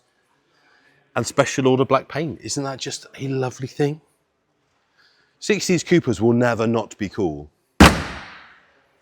The thing about 60s Coopers particularly, I mean, all minis are cool, doesn't matter what age they are. I think the whole Callum thing has just proven that. But there's something about a 60s one, because of the fact they were all driven. The Beatles all had a Radford or a wooden picket. Peter Sellers, Britt Ekland, Lulu, Twiggy, all of the glitterati of the 1960s all ran minis. And there's something about a car from that time that just takes it to the next notch. Even Steve McQueen, even he had one. He had a Radford. And I think in black, it just has that sort of coach-built aura. It's not, it's a standard car, but in special order black, it looks good. I would like that.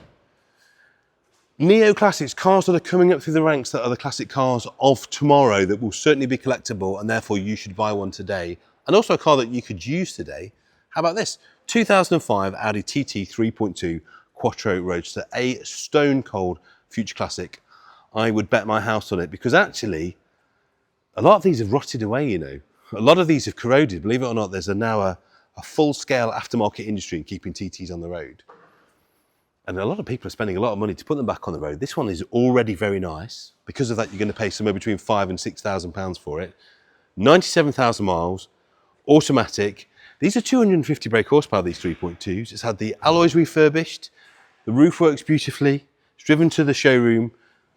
And it's just a very nice thing. A little bit swirly on the back. I'd get that corrected and sorted out. And again, when I say these things, when I say it's a little bit swirly, I am being hypercritical, because I have the benefit of A, standing under these very harsh lights, which you probably wouldn't see if you took it outside.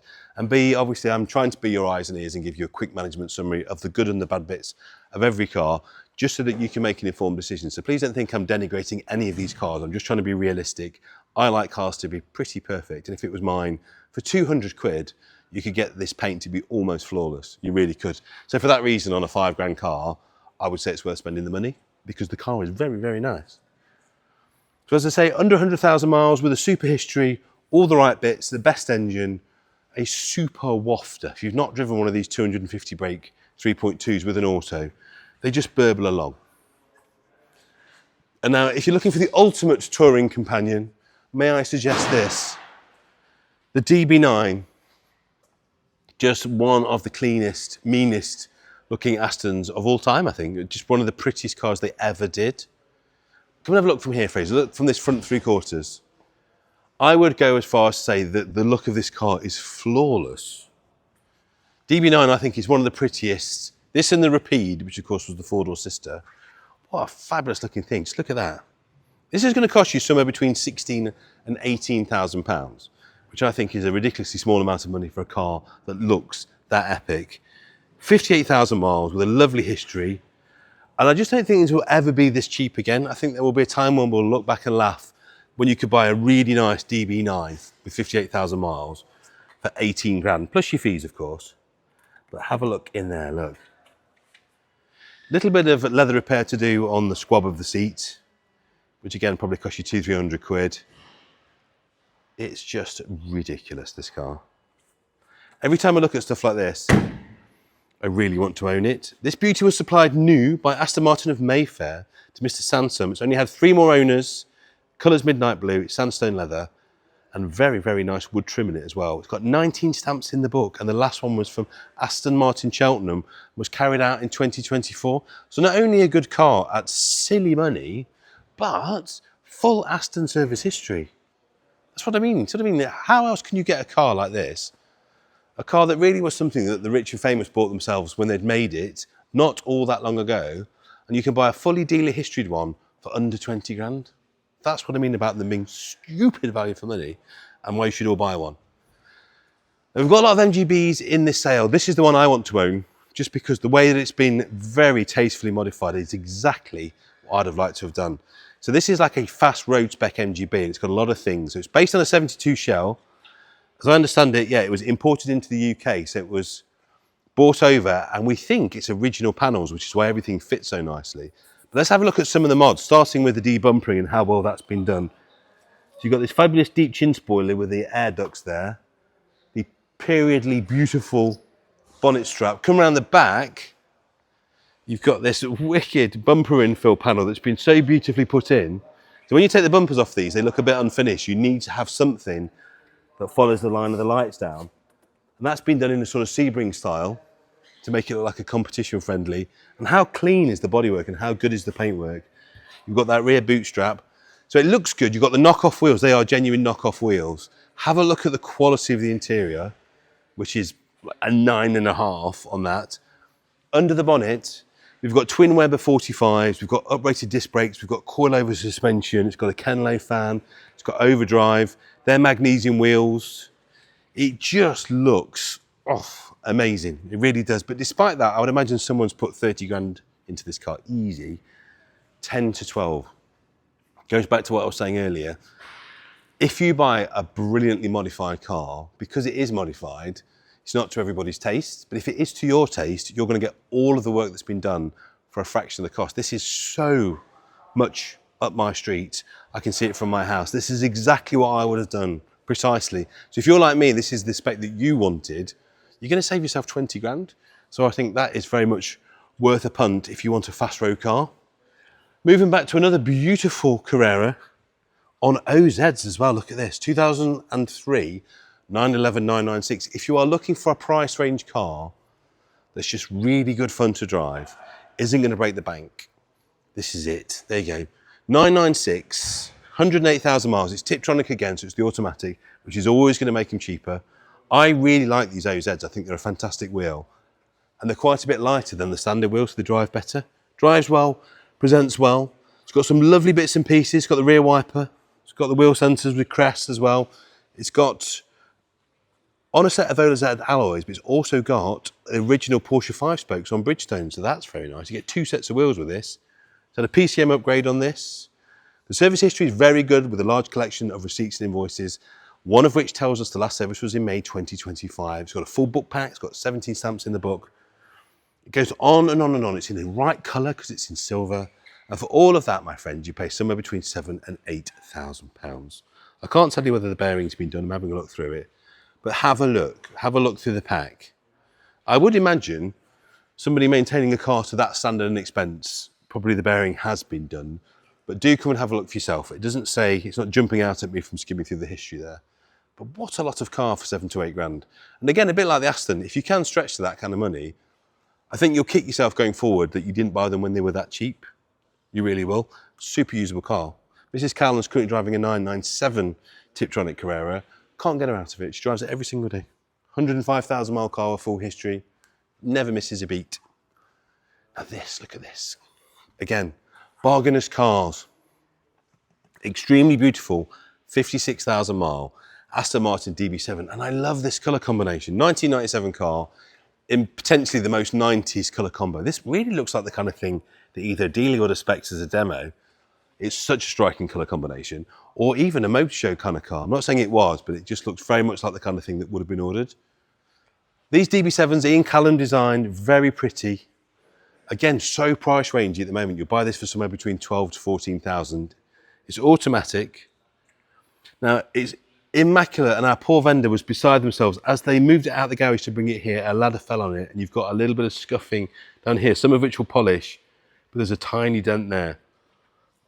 Now, this is nothing a smart repair person couldn't get out very easily, but do bear that in mind. You are going to have to spend maybe £200 or £300 to get that perfect if you buy this car. It was supplied by Aston Works Service in Newport Pagnell. In other words, this was collected from Aston Martin. The service history is equally impressive. It's got 17 service entries.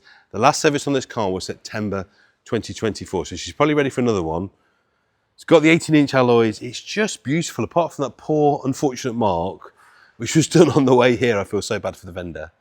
It's perfect. It needs a little bit of a correct and a mop, and you have, I would say, almost like a daily driver concours level car there for £12,000 to £14,000.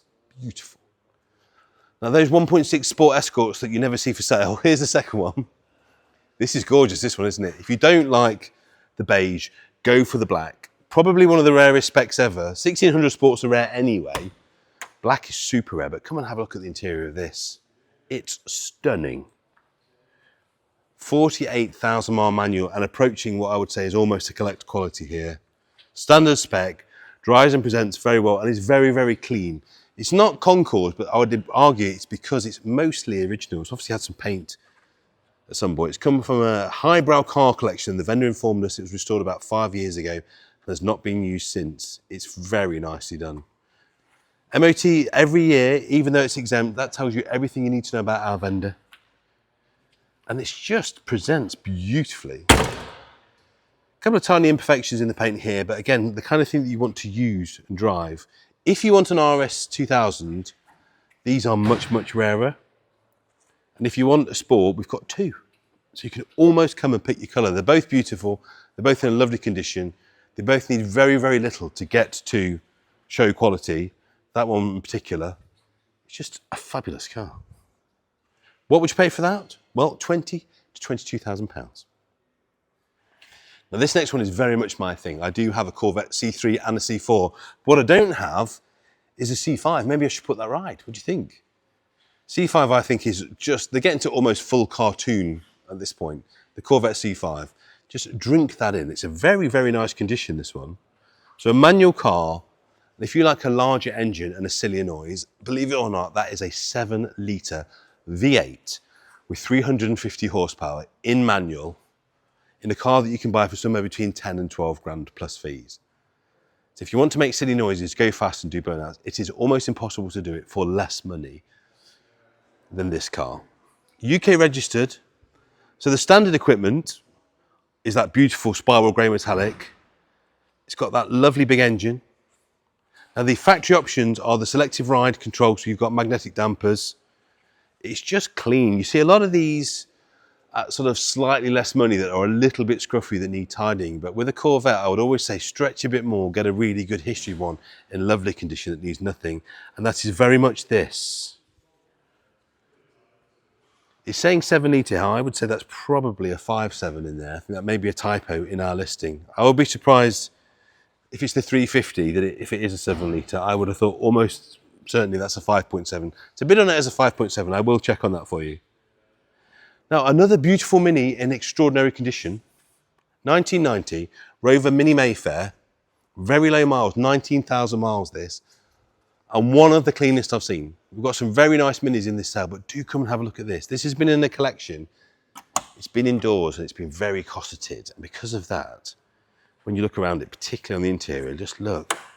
Look how clean it is, look. It looks like a 2-year-old car. It isn't, it's a 1990, so 19,000 miles. And we've estimated this at 8 to 9. And as the Fraser shows you there, light grey cloth. The cleanliness is top drawer on this. The condition is beautiful. The engine bay is the same. The boot area is the same. Original sales brochure and a fresh MOT on this as well. Hard to find super clean Minis. You should know when you look at a Mini, always look at things like the gutters. Look how clean they are. So that trim there, look, normally sits on top of what is the start of little cauliflower bubbles. There's none. Also around the arches, the seams, the gutters, everywhere where these go, it's like a brand new car. Absolutely phenomenal. You might have a budget of, I don't know, 5 or 6 to buy yourself a nice Mini, and we've got a few in the sale at that figure. If you can, stretch yourself another couple of grand or 3 grand. Get this one because it's almost perfect. It really is almost perfect. It's an incredible little thing, that is. Another MGB. MGBs, you can almost choose your colour in this sale. This is very nice, 1969, a little bit earlier, great colour as well, on wires. The rubber bumper cars are great and represent great value. The chrome bumper cars are always that little bit more desirable. Have a look in there. It's obviously had some seat covers changed at some point and looks all the better for it. 15,000 miles on the Odo, which I would argue is probably since it's been restored. A great history, a great starter classic and only 4 previous owners. Previously registered, it's got as a ROK2G, shame it's not on that number anymore. The history is impressive with a large file full of folders going all the way back to the 1980s. There you go. The latest invoices amount to over £1,000. It's had a new battery, new wire wheels. It's also had new water pump, new alternator. It's had a new unleaded engine fitted in the mid-90s. So that's unleaded friendly, that one. So as long as you put an E5 in, that's going to be a lot of fun. And if you've got somewhere between £7,000 and £8,000, you can own that. Right, modern day roadsters, which is a little bit faster, but no less cool. Best colour for a SL, I would say, for the 90s probably has to be this. Look at that, it's an SL 280 in the best colour for the period, with the little baby engine, which is cheap to run and does quite decent gas mileage. 70,000 miles. This also comes with a factory hardtop, which if you know it's worth a lot of money, it's worth probably 1,500 quid, and really finishes them off, makes them a lot more usable. So that's Vivianite, that's called, can't even say it. With saffron interior, first registered in 1998. It's been in the Isle of Man, which is why it's got a moderate mileage. It's got 10 stamps in the book, and that Vivianite paint really is, I think, the defining feature of this. It's the most 90s colour. Saab did a very similar colour called Eucalyptus, and I had 2 demos in that colour because for the 90s, that was the colour you wanted. It really popped, it typified the time. If you're looking for your first classic, if you haven't got a huge budget to spend, but you want something that's nice, it's presentable, you'll have a real pride of ownership that you can use every summer day that there's no salt. These, £7,000 to £8,000, you've got your removable hardtop, so you've got your soft top and your hardtop, the best of both worlds. Again, I would say that's going to be money in the bank. It will never be worth less than that if you look after it, particularly in that colour. And you'll enjoy every time you drive it. Moving on, another DB9. This is a Volante, this one. So the drop top, a little bit more money, but exceptionally pretty. And have a look. Look at that. Look at how nice that interior has been. It's been recolonised on the interior, and it is very, very clean and lovely. Lots of money's been recently spent. Black with cream, which is always a nice colour combination. It's got an MOT till November. It's had, less than 1,000 miles ago, discs and pads, rear springs, front shocks, intercooler pipe. There's an invoice included for £8,000 carried out at an Aston Martin specialist in 2024 on this one. 15 stamps in the book. It's had love, hasn't it? It's been looked after. Despite all of that, despite all of the money that's been spent, despite the fact it looks very nice, it's in lovely condition, you could buy that for somewhere between £24,000 and £26,000. These DB9s are literally as cheap as they will be. I cannot see them getting any cheaper than that. I think the DB7, although it's a beautiful car, kind of looks of its time. I think the DB9 is even more timeless. I think it's much harder to place which period of time the DB9 comes from. They look to me much more modern. They do not look like a 20-year-old car. They really don't. And moving on, these are good news. Mrs. Cowland has one of these as well. Z3 2.9, these gentlemen know, look, they're looking at it. They know it's a good car. Why do you want a Z3? Well, it's kind of like an MX-5 with attitude. Very easy to look after. They're all good. The narrow-bodied ones are desirable. The wide-bodied ones, and if you come around the back, Fraser, you'll see what I mean, they're just a little bit sexier because if you come and look at the back of a wide-body Z3, particularly from low down, just have a look at those hips. They just have an X factor. They just look a bit saucy. And don't forget that body panel, that stance, is precisely the same as the Z3M. So the Z3M Roadster has those same wings. So you're getting all the looks of the M car, which will probably be at least, I don't know, 13, 14, maybe 15 or 16 up to 20 grand, you're getting 90% of the look for about 25% of the money. This is very nice. It's an auto, so it's a full wafty spec, this one. 41,000 miles in a fantastic colourway, that gorgeous grey metallic with black interior. Let's have a look at the history. So it's got the 17-inch round spoke alloys, which is superb. Z3 comes with a great history. It's not full, but it has got 7 stamps. It's got spare keys. It's on 41,000 miles. As I say, we're lucky enough to have one of these, which I bought from here. You might remember it's silver with a hard top. Loads of cool mods and extras on it. We didn't pay a huge amount of money for it, but it is one of the best cars I've ever driven. Ours is slammed with big wheels on. This is completely factory standard. I would say for wafting around in the summer and getting a tan, hard to beat. And the best bit, it's no reserve. You get to choose the price. Now, one of my writing heroes, Top Gear scriptwriter and author, Richard Porter, he's recently bought a very nice MG Metro. So if you fancy getting into the Metro Owners Club and owning a very rare car, start with this 1989 Metro Sport, possibly the rarest Metro variant ever. And in this condition and mileage, I would say probably the best one in the country. 35,000 miles. We think this might be the last one left. This might be the last Metro Sport left. If I'm wrong, please let me know in the comments. I would say it's probably the last one in this condition left, that's for sure. It's beautiful. It's got the cross-spoke alloys. It's been dry stored for 20 years. It is about as close as to going into your Rover showroom in '89 and placing down a deposit and taking away a new Sport. It is obscenely clean and obscenely level. What history can I tell you? 4 former keepers, dry stored for 20 years, and we think the mileage of 35,000 is correct. We can't warrant it. We haven't got quite enough information to say conclusively that is correct. But I would invite any of you to come and have a look for yourself, poke and prod, pull rubbers back and have a look at condition of things underneath. It's just too clean. It's not restored either. It's just too nice. It might have had a tiny bit of paint that's been done exceptionally well. If it has, I can't really tell where it is. But it looks like a 35,000 mile car. Can't warranty it, but my gut is telling me it's correct. This is also super, super rare. One of 29 examples left on UK roads, MG Metro Turbo. I can just remember how desirable these were at the time. Look, red seatbelts. We all got very excited about these. You see them in all sorts of things now, but for red seatbelts, if your parents picked you up from school with that, you had won. 85,000 miles, one of 29 examples left. There's 197 sawn, but God knows what state they're in. This one is ready to go. It really is. 8 to 10 grand's going to buy you this. It's had some recent minor recommissioning. It's had a carburettor rebuild to the sum of £1,027. It's got that lovely MG grey velour. And it's just becoming very hard to find one in any condition. This is really nice. It's had some paintwork and it really isn't bad at all, actually, I have to say. It's very nice. But look, the Metro Sport is cool, but look at the big chin spoiler you got on the turbo, look. It's got that aggression.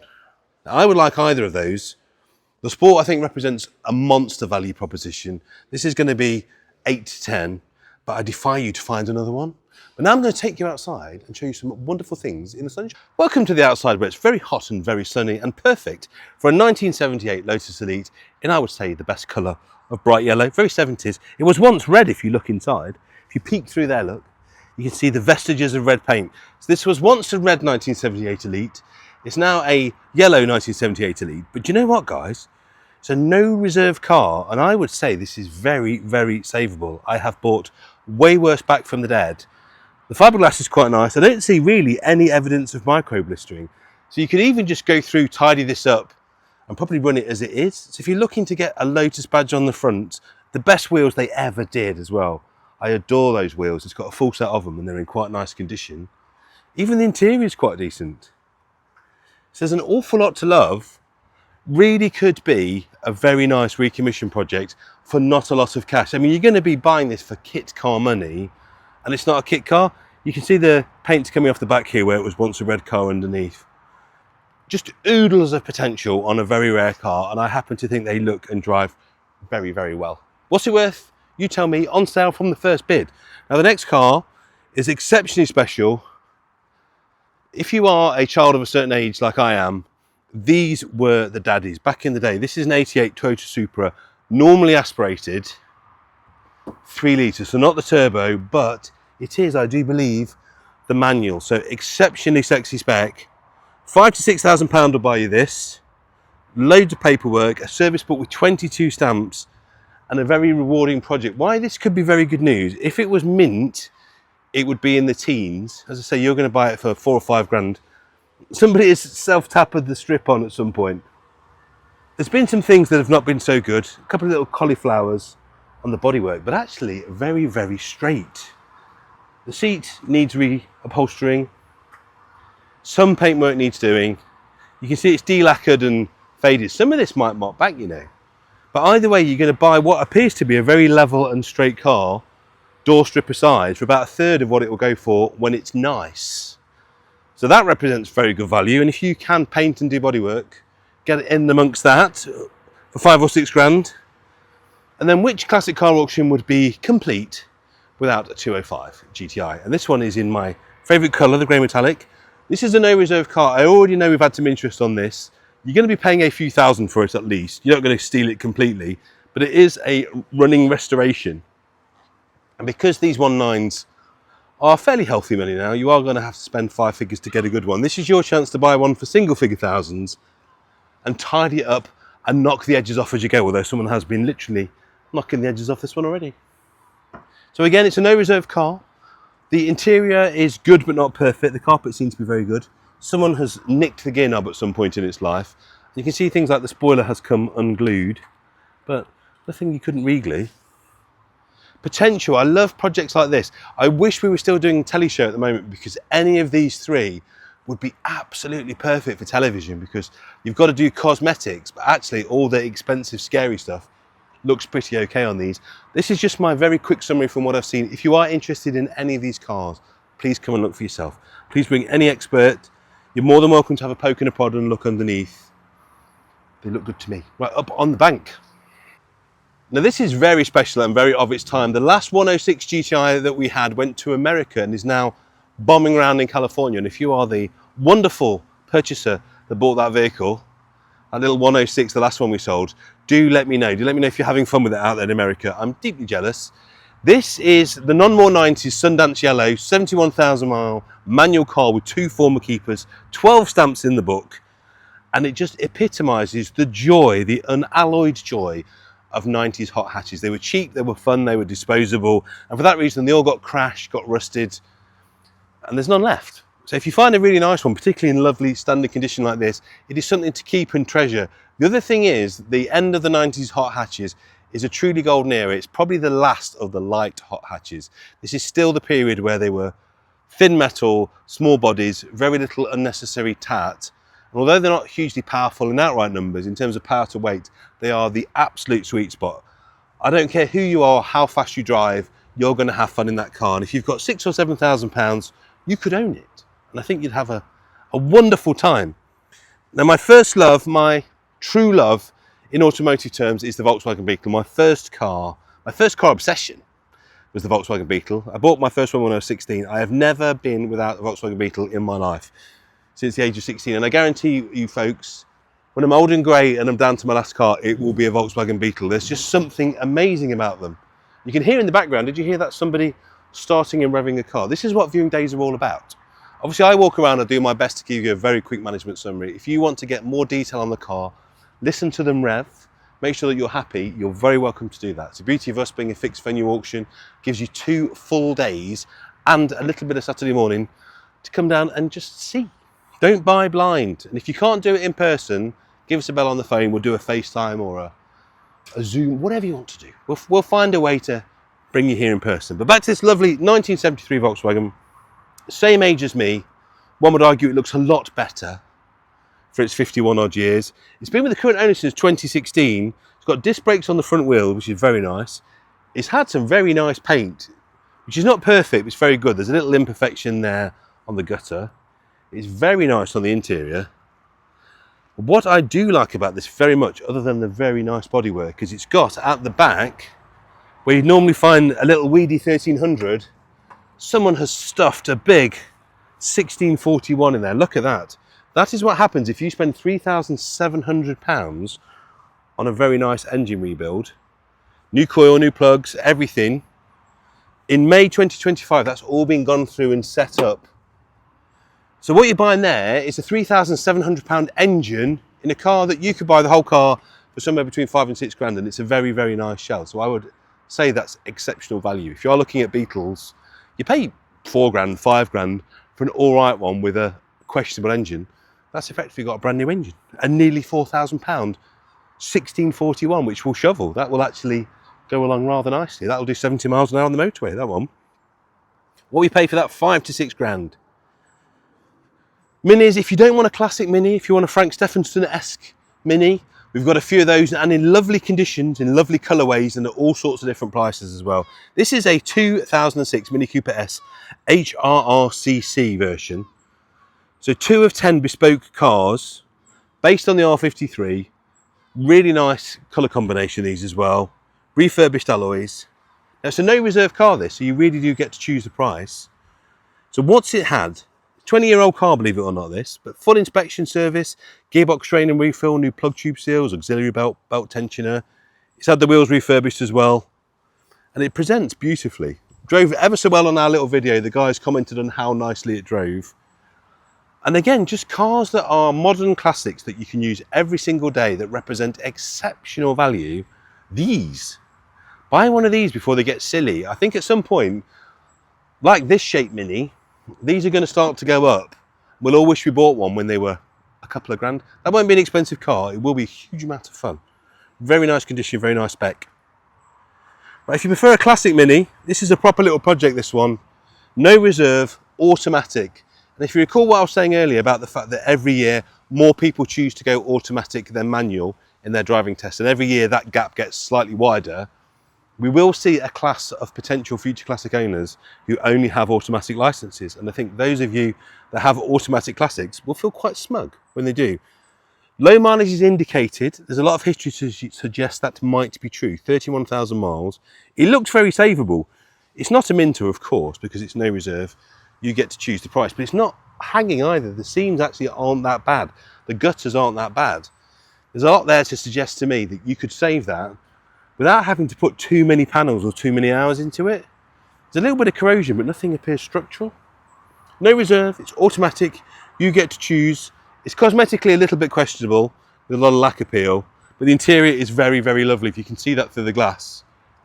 The interior just needs a good old scrub. And also, if you're going to use it as for what it was intended for, which is a city car, because still nothing beats a Mini, it's 10 feet long, it is the perfect city car, but of course what you want for a city car is an automatic, so they kind of make a lot of sense. Going back to the Frank Stephenson Mini, Cooper S R53, without doubt future icon, particularly in this colour with a white roof and white wheels, for sure.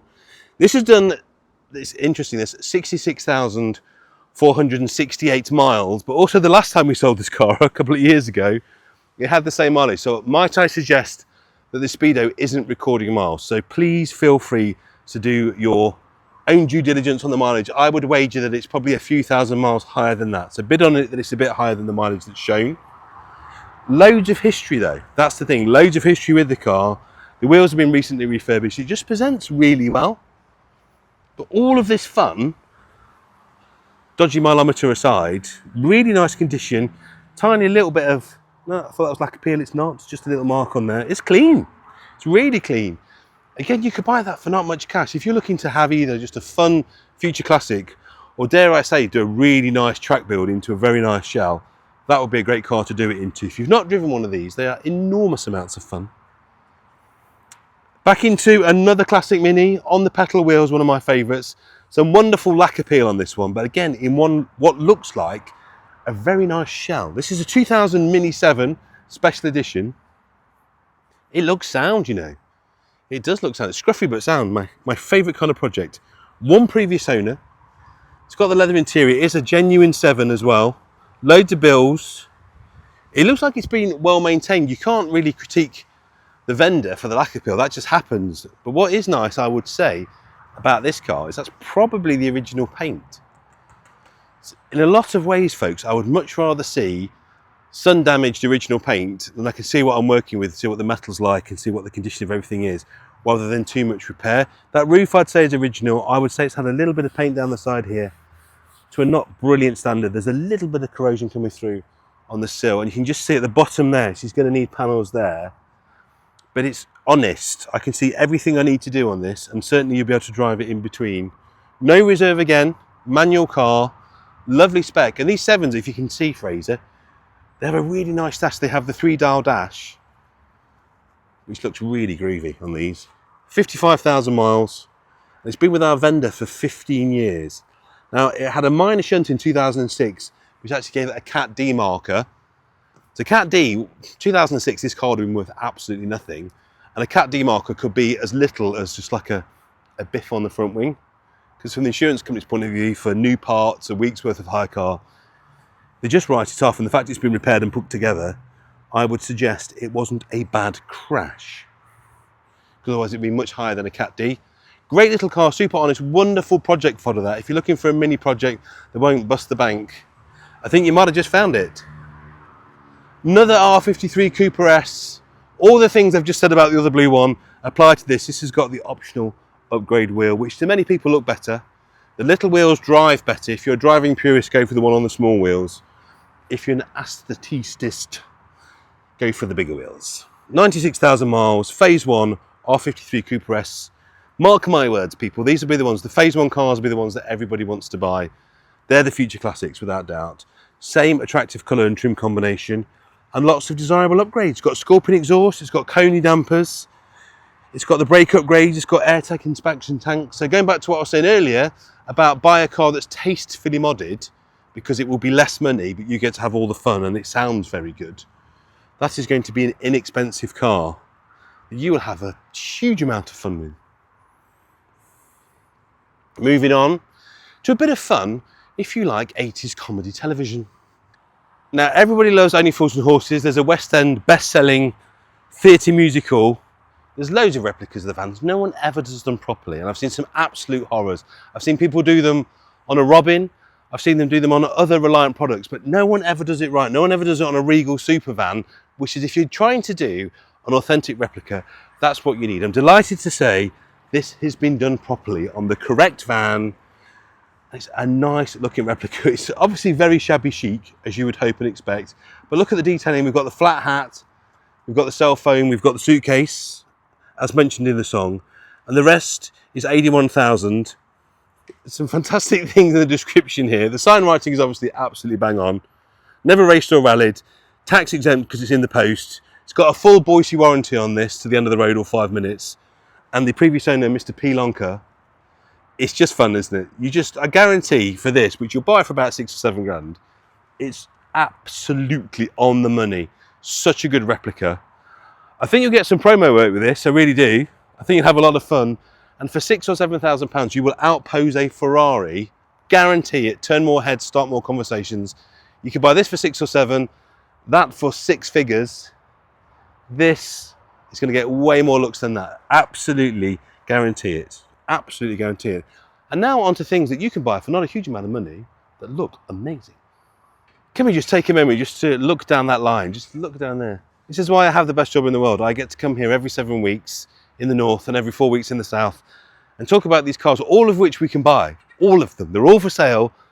Anything you like in this walk around, you get to take home, or we can ship to your country of choice. What a joy, what a privilege to be able to do that. This is beautiful, isn't it? I'm very much going through my Bentley Rolls-Royce phase at the moment, because as I say, I found a specialist that makes it a bit more palatable, and it doesn't half make a difference. 54 Bentley R-Type saloon, just the epitome of mid-50s opulence, wealth and success. 6,000 miles showing, supplied by the evergreen Jack Barkley with much recent expenditure. Let's just start with the price, because this is £15,000 to £17,000, which is probably, you know, the cheapest it's ever going to be. Have a look inside. This door is open if you want to come round. If I could describe a smell to you through your television set, imagine the smell of beautiful old leather, oil and petrol. It is every bit as wonderful as you'd hope.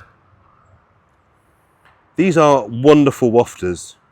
We don't know much about the origins of this car or its early life. It was recommissioned in late 2023. It's had a stainless steel exhaust and some money spent. Beautiful colour combination. And I just can't think of a better way to tool around for mid-teens. Certainly if you have a wedding hire business or you'd like to start one, you will get all of the work with this. The bodywork is good, but not brilliant. It's had some paint. It's kind of okay paint. It's kind of a 5-yard paint, that. But don't let that take away from the presence or opulence of the vehicle. It really is very lovely. I'd like that. I'd like this more though. Rolls-Royce Silver Spirit from 1981. Just oof. This was probably what Sir Alan Sugar drove to work in 1981. I'd imagine he probably had one of these. If you had made it in the early 80s, company director, footballist, person of acting origin or presenter on the television, this is what you would have bought. 1981 Silver Spirit. This one's on 45,000 miles. Beautiful colour as well. Loads of histories and a very early example of what we'll call the square rollers. Because don't forget, by this point, 81, you could still get the Shadow. They were still in the showrooms on a W, but they were selling alongside these. This was meant to be the future, the vision of what was to come. This is ever so nice, this one. We have bills on file amounting to over £12,000 in the last 20 years, including 2,280 last year on maintenance and 4 new tyres. Tyres are not cheap on these. This has 4 of them. That's going to help you out. The paint's really good. I'd imagine a lot of it is original, actually. It's not bad on the window corners where they go. A little bit of lacquer discoloration there. So a very hearty 7 and a bit on the paint, I would say. But certainly for daily drive and just for smoking about or taking you and the family out to the Harvester on a Sunday, which is what I often do in mine. You know, at one end you feel like a 10-bob millionaire, on the other end you're saving money. That's a great way to do it. £7,000 to £8,000, 45,000 miles. 1985 Rolls-Royce Silver Spur, so an Evolution, different model. Very, very nice spec on this. And what I particularly love about this, if you come round, it's got the earlier wheels and trim, so the same wheel and trim that you get on, say, a Camargue or a Shadow, but on this 85 shape, and I just think it just looks really good. 3 former keepers and tax and MOT exempt from next year. So what you're looking at is a car, no road fund licence, no MOT if you don't want to, although many classic car owners, including myself, do like to whack an MOT on them. It's got the SMAC Group dealer kick plates. It was recommissioned in 2023, including full engine service, filters, gearbox, all of that, radiator flushes, you name it, to the tune of 1,400 quid. 2023 had a full health check, matching set of Avons, and supplied with a original handbook and wallet. It's just a nice thing. Like I say, you won't spend a huge amount of money on these. This being the slightly longer wheelbase, if you look. So again, if you come and look at the 2 rear doors, this gives you the extra rear seat legroom. So if you're sitting in the back, I mean, just look at the legroom on that. It's phenomenal. £5,000 to £6,000 for the Silver Spur 3. I just think that's an exceptional motor car. I even like the colour. That is a bit of me, team. That is a bit of me. Now this is worth buying just for the wheels. Look at the size of those. Audi S8 V10 2007. If you could hear that little crackle and burble earlier on of somebody having a listen to the engine, that was this. If you liked that noise, you could be the one sitting behind the wheel. This is my favourite thing if I'm buying any car, a Japanese import, this one. Why do we like Japanese imports so much? It's because they don't salt the roads and they're much nicer underneath. So this was brought over in 2021. Which probably explains the nice condition. It's got 64,000 miles showing, and it is a full V10. If you've never driven a V10, they make the most wonderful noise. Obviously reserved for cars like Vipers and Lamborghinis, but you could get it in your Audi S8, so you can have it in your family wagon. £7,500 to £8,500 would buy you that motor car. What else can I tell you? Great spec with Bang & Olufsen on there, carbon fibre interior, xenon headlights. Those simply enormous 22s, which do kind of suit it, I have to say. And also the Japanese cars tend to be a higher specification than the European cars. It's obviously got some aftermarket suspension, so it sits really well. It is a bit of an eyeful, that one, isn't it? Or, if you want something slightly more subtle, but no less wonderful on the motorway, how about this CLS 350 CDI? Certainly more frugal, this one. Well-maintained car with nice low mileage, 100,000 miles on this. This is the Grand Edition model, this one, which is very well specified. Loads of bills, nice recently refurbished alloys on there as well. The last service appears to be in 2024 at 95,000 miles. The car was done 100, so service only 5,000 miles ago. It's got a lovely, lovely spec on this. I do like the shape of Merc as well. Let's have a look at the interior. The leather looks very, very good indeed. The wood is nice, the colour is good. The wheels have just been refurbished, as we've said. That represents to me a lot of value, even more so when you think that's a no reserve car. So you get to make up the price on that. And I think that could be quite reasonable as a daily driver. Going back to what we say every single time, release the lease. When you finish your current lease car, don't sign up for another £400 or £500 for a car that you're renting.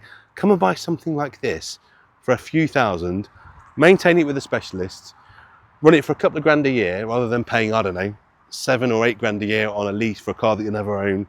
Buy something like that instead. It's much better value. Or, if you want to keep it British, the S-Type R, genuinely quick little car these and a lot of fun. 47,000 mile automatic and in very nice condition and a very lovely colour. Becoming quite rare now, these S-Type Rs. So it's the S-Type with the body kit, with the big calipers as well. It's probably one of the nicest ones I've seen. They put the description here, definitely not woke. If you are one of the people that feels that Jaguar's old direction was more to your preference, this is probably the car for you. So the idea of this was to compete with the M5 basically, so it's quite a quick old stick. It's got a mega history file with it as well. It's not a lot of money, £7,000 to £8,000. So I would say a lot better value than trying to find a really nice tidy M5, but not an awful lot slower. A couple of little marks here and there. The paint's good but not perfect. The interior is almost perfect. But I think for the year and the price, that's a good one. Now, let me tell you, this is one of my favourite cars. This is effectively the Continental 4-door, the Flying Spur. These to me are just crazily cheap. And that number plate actually comes with it. I'm prepared to make a small bet that that used to have dots in. And it used to say F Spur. That number plate is staying with the car, believe it or not. This is a very nice spec. It's got a little bit, if you look, these windows delaminate at the back. It's just started to happen on this. So do bear that in mind. They all do that, sir. They really do. 54,000 miles. The Flying Spur number plate stays with it on this one. New battery, good service history. But of course, what you're buying with this, which is very special indeed, this is a W12 4-door. So it's the Continental, effectively, with all the rear seat legroom, as a 4-door car, as an automatic. This has got the optional 19-inch 8-spokes, which I think make it look fantastic. Now, though you see a lot of Continentals, you don't see that many Flying Spurs. And for the money that they are, this could be somewhere between £9,000 and £11,000. It's a bit of a bargain. Great colour, lovely leather and wood, and the leather is in pretty good condition, I have to say. That's a level car. Other than the windows just starting to cloud and delaminate, which they often do, that's a pretty tidy thing. It really is. 9 to 11, tiny bit of refurbing still on the alloy edges. Get the headlights just restored and rejuvenated, and you'll have a super car with that cool reg number. Moving on. Now, Jim, who is our general manager and car guru, used to run a Bentley dealership, and despite that, this is a standard Bentley colour, but he has never seen one for sale. Nobody ordered this colour, which now makes this very, very rare as a factory paint code. This is a 2005 Bentley Continental GT with 89,000 miles. Excellent paint in that beautiful rare colour. Again, that beautiful W12 engine. And this, of course, has 4-wheel drive, so she goes anywhere you want her to go. In September 24, the vendor engaged in the services of a well-known Bentley and Rolls-Royce specialist who attended to several issues that required to bring the car up to standard. And in 2024, our wonderful vendor spent £4,700 making sure everything was perfect for you, our next lucky owner, less than a year later, to drive off into the sunset in this exceptionally rare coloured car, which will cost you somewhere between £10,000 and £12,000. Can't tell you how nice that colour is, actually. Really pops in the sun. Would definitely benefit for a slight correction for the detail nerdy amongst you all. And because the colour is so lovely and it's in such good condition, this paint, that really would be like 300 quid well spent. You could make that look like a brand new car. You really could. What a lovely thing. I've never seen that colour either. This is sort of screaming almost Le Mans green, this, isn't it? This is very much like the race car colour, this. 8 to 9 grand, 2006 Continental GT with great history. It's got the split rims on, which I love as well. 77,000 miles, recent service and rear brake pads. It's got those black Molina split rims, as I say, which is wonderful. And such a good colour and trim combination. These were selling, don't forget, when they were new, these were 20 grand over list, but you could buy this car today for less than 10, which is crazy. Let's have a look at the interior. It's got good leather, tiny little bit of wear on the seat, actually in very nice, clean conditions. Clean and tidy. It's got a good service book. We've got most stamps are Bentley main dealer, 11 stamps in the book. Had a service at 75,000 miles at a cost of £3,000, with discs and pads being added. It's got the sat-nav CDs. It's just lovely.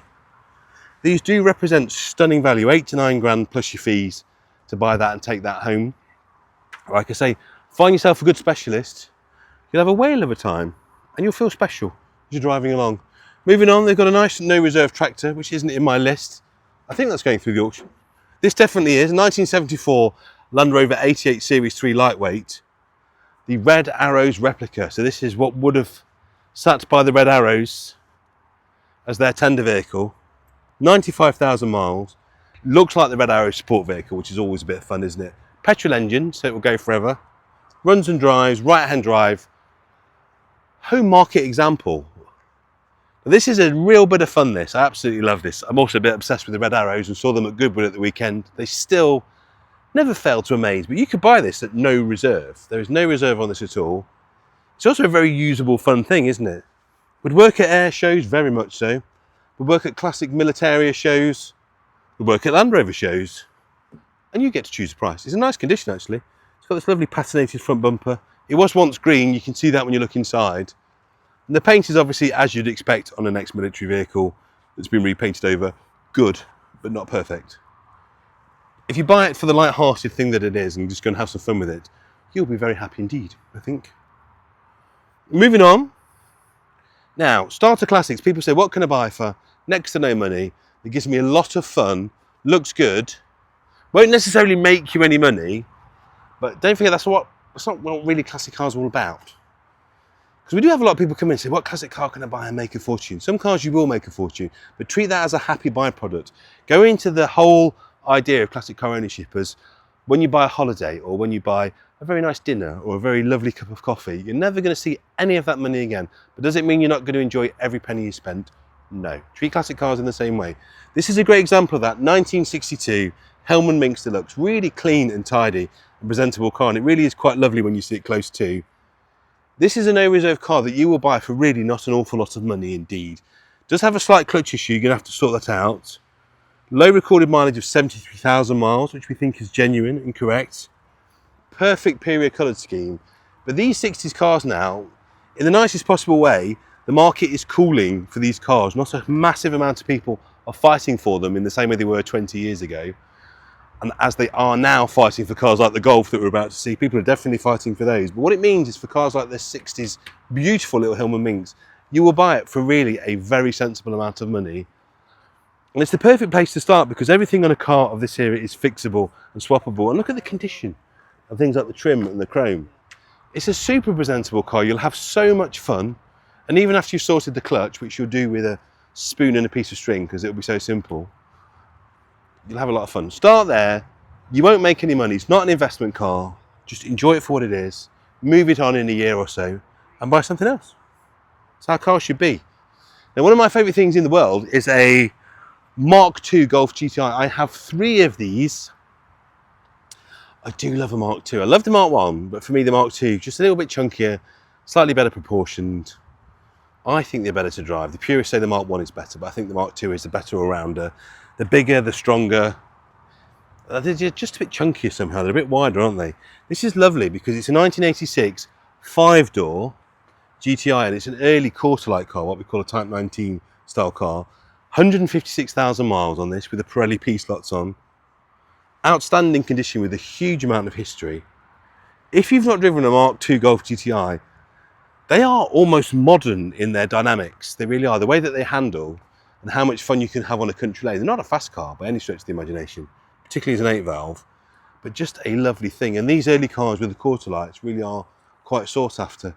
You'll also notice as well on these really early cars that the wipers sweep the wrong way because they're basically left-hand wiper position in a right-hand drive car. That's today's nerdy fact. The service history is amazing. Lots of receipts and invoices going back many years, possibly from the beginning of its life. backed up with loads of MOTs. It is super clean, this, you know. And what's weird, because it's on the P slots, it's in that Mark 1 colour, it looks like a Mark 1, but she's a Mark 2. She's clean, she's level. There can't be many 5 doors in that condition left. Nice, unmessed about with partial shelf, lovely clean interior.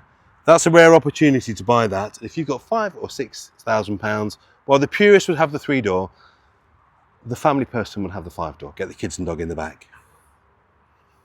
This is clean, isn't it? I have a lovely 1, 2, 3, 4-door, but I've always wanted a 280 CE. I just think they're so clean, so of their time. This is lovely on the body. 1978 Mercedes 230 CE with the Mexican hat wheels. And I'm just looking at the bodywork now, and it really is very clean. 111,000 miles, automatic. My word, that is very straight. Very, very straight car, that. UK supplied, right-hand drive example. Cream with brown, so right for the time. The interior is very nice. The wood's actually quite nice. It's just discolouring a little bit, as they do. The chrome and trim is lovely. And this, someone has managed to get this in at no reserve. That's clever. We always talk about the psychology, don't we? If you've got a nice car like this, should you put it in at a reserve figure or no reserve? There's a lot to say psychologically. If you put a car like this in at no reserve, a lot of people will register to bid on it. Reason being, everybody thinks they're going to nick it. Everybody thinks, well, that's nice, there's no reserve, I'll have a go at that. So they register to bid, they'll have a bid. Then rather than saying putting a reserve of 6 or 7 on, which might put a lot of people off, you've now got 50 people all thinking they're going to nick it, bidding on the car. And what happens then is 50 people fight against each other, and the car will truly fetch its price, and fetch its price quickly. So there's a lot to be said for putting nice cars on no reserve. Very clever move by the vendor, because I now think there will be a lot of people fighting to bid on that. I might be one of them. So what's it worth? Quite a few thousand, but I think it's a very pretty car, that, isn't it? And it really is nice. All the places where they corrode, arch edges, screen edges, door bottoms, nothing, just nothing. Great car. Now, if there ever is a nuclear event that ends the world, all that will be left is the cockroaches and probably these 2 cars. That and this. The last proper E-Class, I would say. The last car that Mercedes made before the accountants got involved and corners started getting cut. These are just hewn from granite. Brilliant E320, this. 7-seater, petrol. It will be with us till the end of time, this car. 171,000 miles, which tells you everything you need to know about this car. The fact that you can just pile the miles on for you and 6 passengers and luggage. It's insane. And it's got the flip-up back seat look to put your feet in.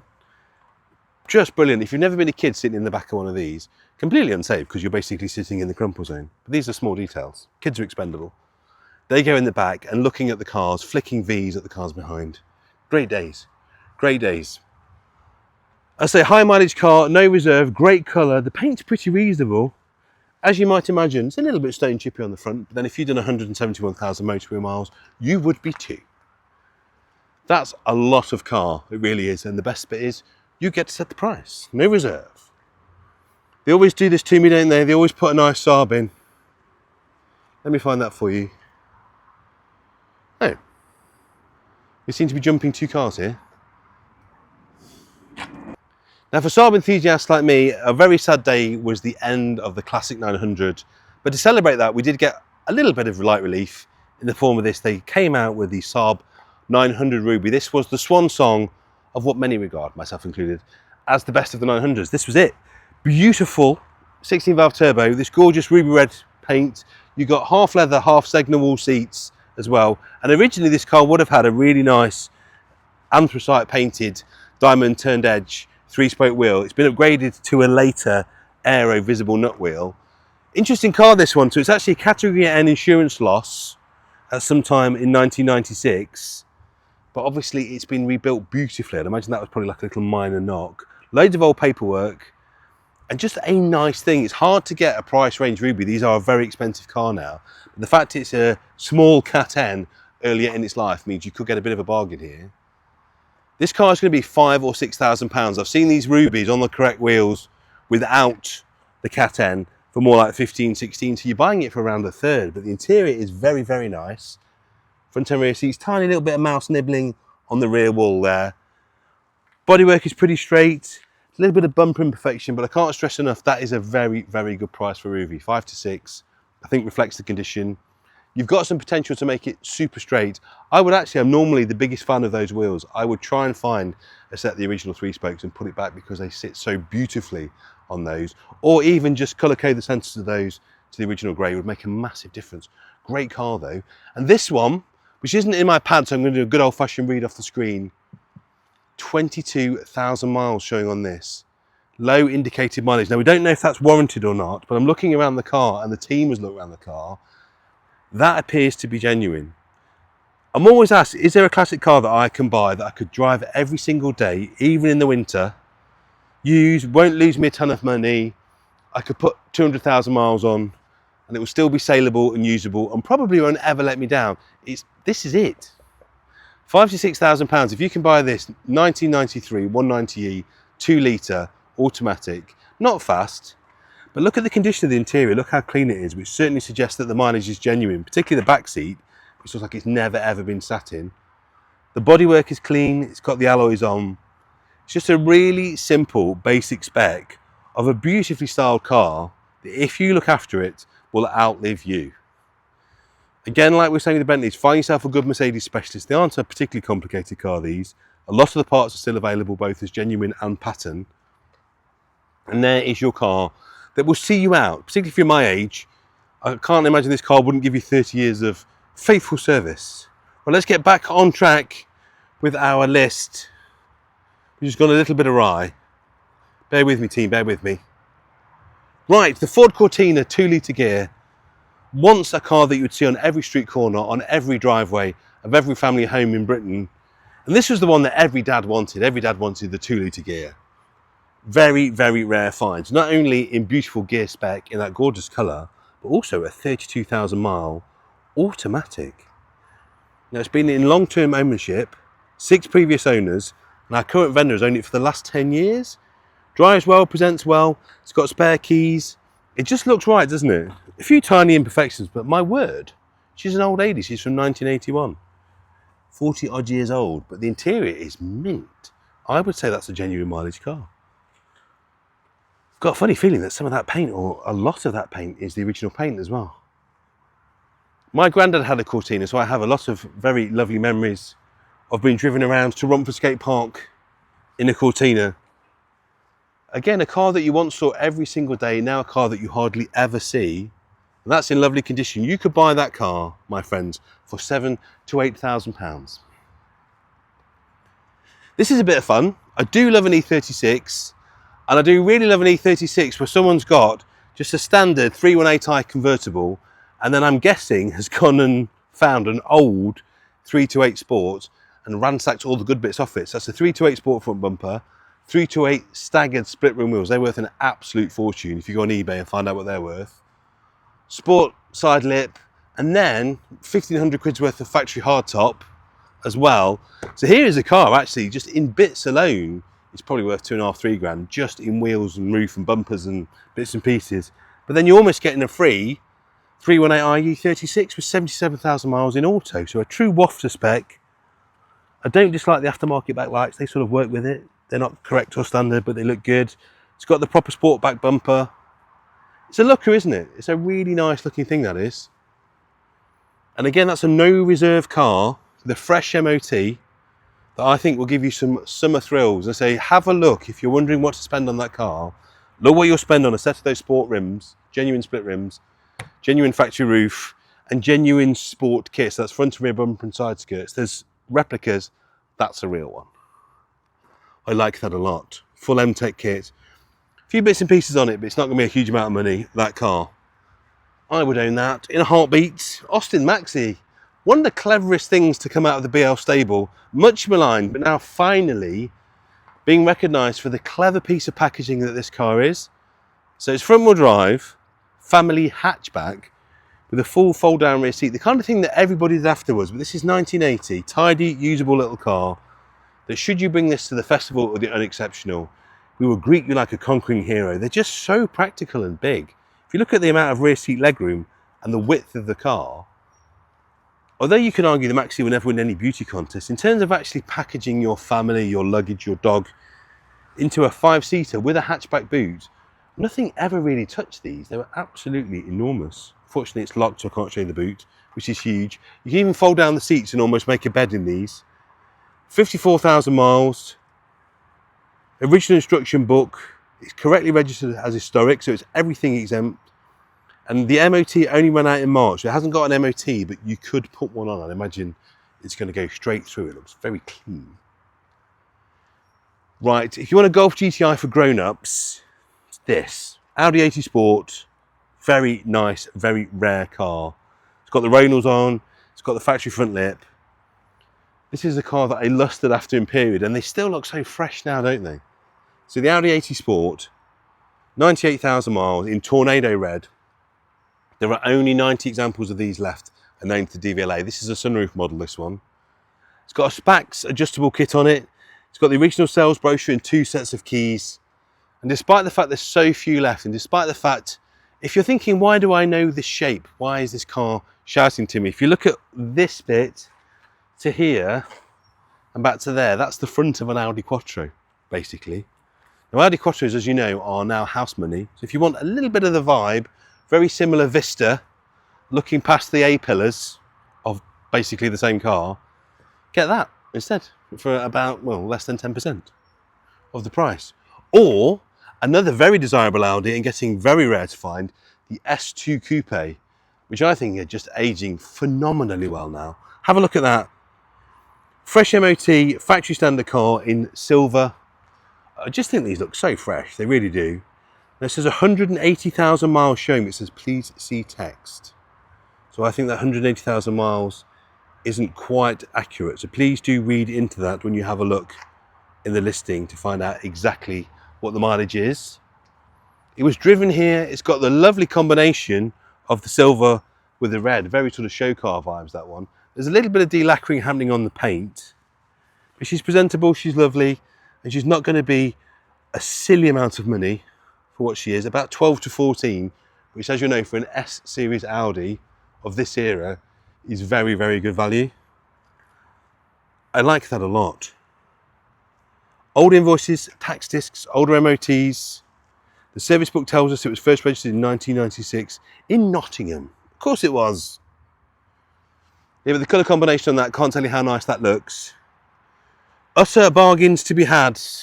316i, E36 automatic. Again, a car that you could drive every single day as your daily driver. And this one is certainly smart and presentable enough to do that. So it's just a really nice, not fast car. Say 316 automatic. Not the quickest thing BMW ever made, but look how clean and lovely that is. How simple that is as a shape. But with 60,000 miles, I think you'll have another 20 years out of that car.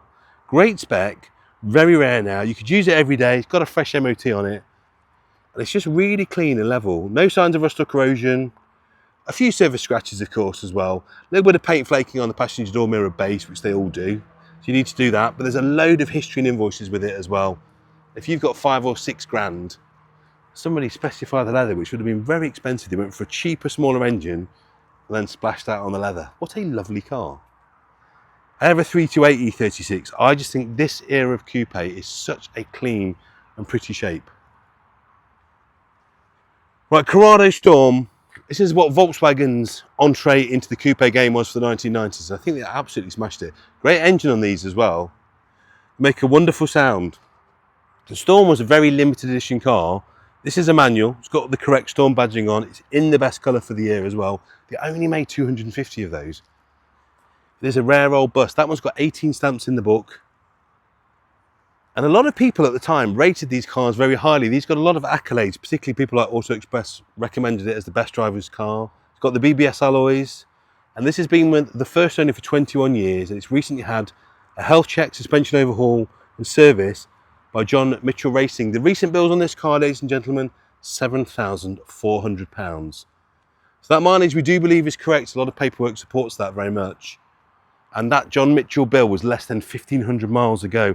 Few chips on the front, a little bit of a dent on the bonnet, which any dent man will get out in moments. The leather's very nice. Yeah, just a particularly lovely car that you could make this exceptional without spending too much money on that, I think. The fact it's on standard wheels and not messed about with That is very, very nice indeed. 10 to 12,000 pound, and she's yours. Now, if you want a fast Frenchie, they're laughing at the back. There are always 205 GTIs for sale. Any car auction, any weekend, guarantee you'll always find a 205 GTI. I guarantee what's harder to find, particularly in this condition, is a 309 GTI, which to many of those in the know, because of the slightly longer wheelbase and the fact you've still got that lovely engine up front, is actually the better car. A lot of people prefer these. This is very, very nice. It's recently installed bare metal glass out respray, 158,000 miles.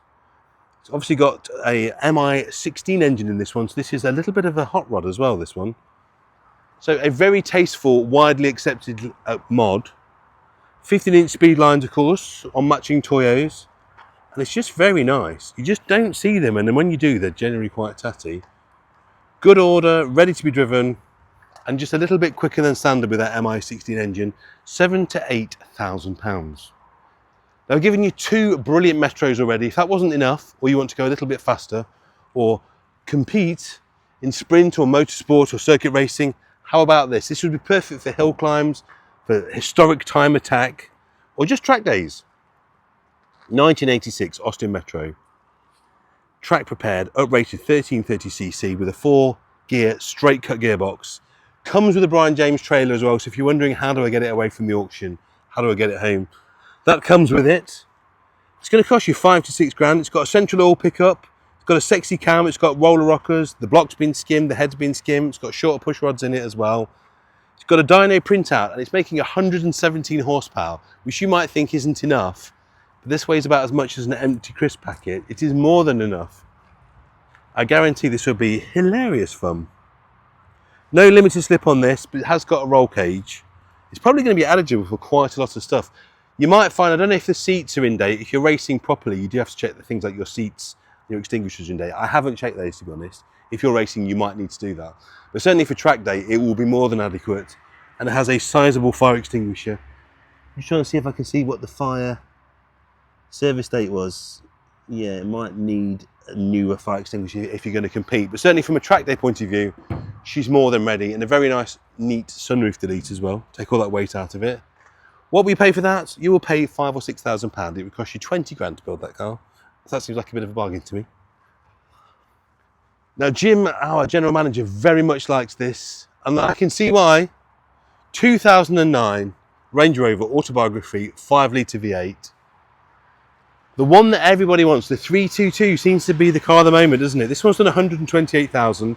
It's automatic, it's great specification, good history with low ownership, and it is black with black. None mean it. If you were doing central casting for the baddie of a Bond film, this is exactly what they turn up in, isn't it, this car? Supplied new to Stratstone on my birthday, actually, 24th of September 2009. 11 stamps in the book, loads of invoices, and a monster autobiography specification. We could be here all afternoon going through what this car's got. If you're asking the question, does it have, the answer is probably yes, including sunroof. Monster spec, beautiful colour, immeasurable amounts of presence for £5,000 to £6,000. What a weapon that is. 128,000 miles. So that's a bit of a bargain. 5 to 6 grand. There is, look, your trailer. Buy a lovely MG Metro Cup car. Get a free, probably £1,500 to £2,000 Brian James trailer with lockbox on the front. That's a very desirable trailer. Now, this next lot, ladies and gentlemen, is a car I would love to add to my collection. I'm lucky enough to have a 1979 Pre-HE 5.3 V12, but I think this, which is a 3.6 manual, probably a nicer car to drive, actually. I have had a 3.6 manual, and it was my favourite of all the XJSs because a little bit lighter, a little bit more nimble, lighter on its feet, and also being a manual, you can chuck the weight of the car around a little bit more, so you're not going into a corner on the automatic overrun. They're almost a GT driver's car, these, and this is great because it's a 1990, lovely colour, but our clever vendor has put this in at no reserve, despite the fact it's actually a really nice car with very good bodywork, and an exceptional interior. Going back to what I was saying about that Mercedes, about you put a decent car in at no reserve, people will fight for it, and I think plenty of people will fight for this. If you saw the Goodwood Festival Speed coverage at the weekend, TWR had their Supercat going up the hill, and all of a sudden, Chris Harris has got one, TWR are back with an XJS. Everyone's talking about the XJS as the next big thing, as the next E-Type. And I think a good 3.6 manual is something that everybody should own at once in their life. This one could be a real bargain. 222 horsepower, Getrag 6-speed box, really smart, beautiful wheels. And I'm struggling to fault the bodywork. I think that really, I haven't been able to look underneath, but I'm sure Phil would have done some lovely under chassis pictures on the website. So do have a look there. If you're not sure where that is, by the way, at the bottom of every listing, it says view further photographs, and there are extra things in the listing. And if we have got them, and we try to get them for every car, under chassis shots. I think we're the only auction house that does under chassis shots for all of our car to try and give you the best look that you can. So what's it worth? You tell me. A few thousand for sure. One of the best ways to get into an XJS. Utter bargain that could be. I should let the plane go overhead and just allow you to drink in this beautiful Celica Supra. This is phenomenal. I've always wanted one of these because you get the wonderful 80s styling, but you get the wide arch, and I am a sucker for a factory wide arch. You'll notice that this one is missing its side trims, so we don't have those. I would imagine they're quite hard to get if you're looking for OE. It wouldn't be difficult, I wouldn't have thought, to 3D print a set of side trims for this, or just delete them altogether. That'd be a good way to do that. This is a 163,000 mile automatic 1985 Celica Supra, one of the funkiest cars to come out of Toyota in the 1980s. 2.8 litre, twin cam, 6-cylinder engine. The electronic dash works beautifully, as they all tend to do. You can just see it's just starting to separate the back of the binnacle there. A good trim shop will soon put that right for you. The interior is lovely in this. 7 former keepers. It was bought as a project following lockdown, and the vendor's decided he hasn't got time to restore 2. But this one is really rather nice. The wheels need a refurb. There's a few bits to do. Like I said, it's missing the side trims. I wouldn't really call this a restoration project. It's more of a lovely thing that you could like knock the edges off as you're having a huge amount of fun driving it. The seat fabric is delaminated from the side, like so many of them do. The paintwork could do with a little tickle here and there, but were this immaculate and a manual, I think you'd be spending 20 something to buy it. Being, you know, a little bit of a gentle fixer-upper, and also it's 8 to 12. I think that's phenomenal value. And don't they look good? You know, wheel refurb, side trim, a couple of bits and pieces, you'll have a lovely car there. Now this next one, back in low reserve, Mazda RX-7, again another Japanese rarity. It's very nice, beautiful condition, not perfect. There's had a repair on the roof there. You can just see a little bit of evidence of, but a very nice colour, and the paint is in very good condition, and the interior is almost immaculate. Factory standard, unmolested car. There's had paint, but it's pretty decent paint in the main. What can I tell you about this? Older MOTs, some Mazda Owners Club information, part of a very nice private collection, but now time to move on. It's very nice on the sills and door bottoms, if you look there, where they go really crusty and crinkly, and on the arches, this isn't at all. Genuine UK registered car, and I do think if you are interested in that, come and have a look in the metal. It's really clean and level. The only thing I can see is where it's had that on the near side rear, a little bit of repair. Let Fraser come round and show you. Just there, I think it's had a panel or repair in there, or a dent rectified. You can just see it looks to me like a panel lap before it was painted. But that's about it. It's really nice, that. 1981, Triumph Spitfire in pageant blue. One of the greatest BL colours of all time. My mum had a Mini Clubman in pageant blue. Great colour, isn't it? Really vivid, wonderful thing. But this colour's really come back now. Porsche do, I think it's shark blue, which is very, very similar now. So this colour really has come back. And you pay a fortune for that. It's PTS colour on a Porsche. Meanwhile, back in 1981, just something you could order off the shelf. Triumph Spitfire 1500. I have a huge amount of time for these cars because these were kind of in between the end of the Lotus Elan before the MX-5 came and showed us what a great roadster could be. Kind of the Spitfire had the crown, really. Just a really usable example of an entry-level sporty two-seater. Again, a car that you're going to have an enormous amount of fun with without spending a huge amount of money. Can I open the door? No, I can't. It's locked. Everything exempt, of course. It's a manual with overdrive, loads of bills and invoices for work, and it's a very late example. You really are getting towards the end of the life. Now, please note, says my lovely driving team, on driving the Spitfire for our video, the gear change is very vague and the gears are tricky to engage. Once engaged, it performed nicely and sounded great. I would suggest That sounds like a gear linkage issue. So do bank on a bit of money to sort the gear linkage out. This is again the advantage of what we do here, because we're a fixed venue, because we have time to get to know these wonderful cars, and we get to drive them for the videos. If ever we can drive a car, if a car's road legal, we always drive it, we always make a video of it. And because of that, our road testers, who aren't qualified engineers but are good drivers, any little bit of feedback like that we can give you. And if you're here on sales day and you want to say to the team, what's that like to drive, we'll find the person that drove it for the video and we'll tell you. We'll always be honest. We have nothing to win by covering up any mechanical faults. We'd much rather tell you. Now this car has got something about it. People are looking at this going, Paul, what is it you like about this car? It's an American import, highly bonnet dented TR7. I don't know why it has so many dents on the bonnet. It's got loads there. It's got loads on the push panel, which I don't understand why. Slightly oxidized paint, left-hand drive, American spec, big bumper. I shouldn't like this as much as I do, but you know what? I like this so much. I always like to be honest about these things. I might have to have a cheeky bid on this on Saturday. It's also got the very rare luggage rack as well. TR7 splits everybody on Triumph. You either love it, like I do, and think Harris Mann is an unparalleled genius, or you can't stand it. As a kid, I was slightly obsessed with these and Lotus Esprits. This was obviously the more affordable version I was preparing myself for later in life. This is really nice because it has a very immaculate interior. It is, of course, left-hand drive, which will limit the appeal to certain people. 53,000 miles. It is a little bit rough and ready on the bonnet. Has many dents and crazings. It's had some paint. It will need some paint. And obviously, big bumpers aren't for everybody. It's got the laminated windscreen. It's got the heater, inertia wheel seat belts.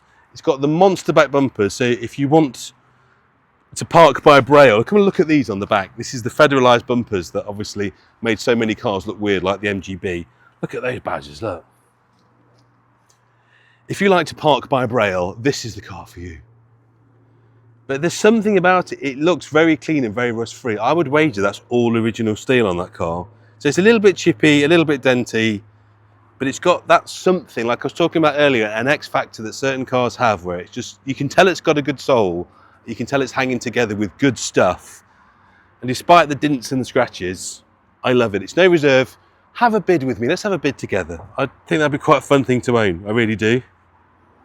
Now this, because my iPad has now run out of cars, I'm going to tell you about this the old-fashioned way. Another S2, 150,000 miles, one of the first examples with a really nice history. S2s, I do think, are starting to become exceptionally collectible, because if you look at the early RS prices now, they are getting so stupidly high, the Porsche engineered RS cars as favoured by JK. All of a sudden these, the S2 coupes, seem like an utter bargain.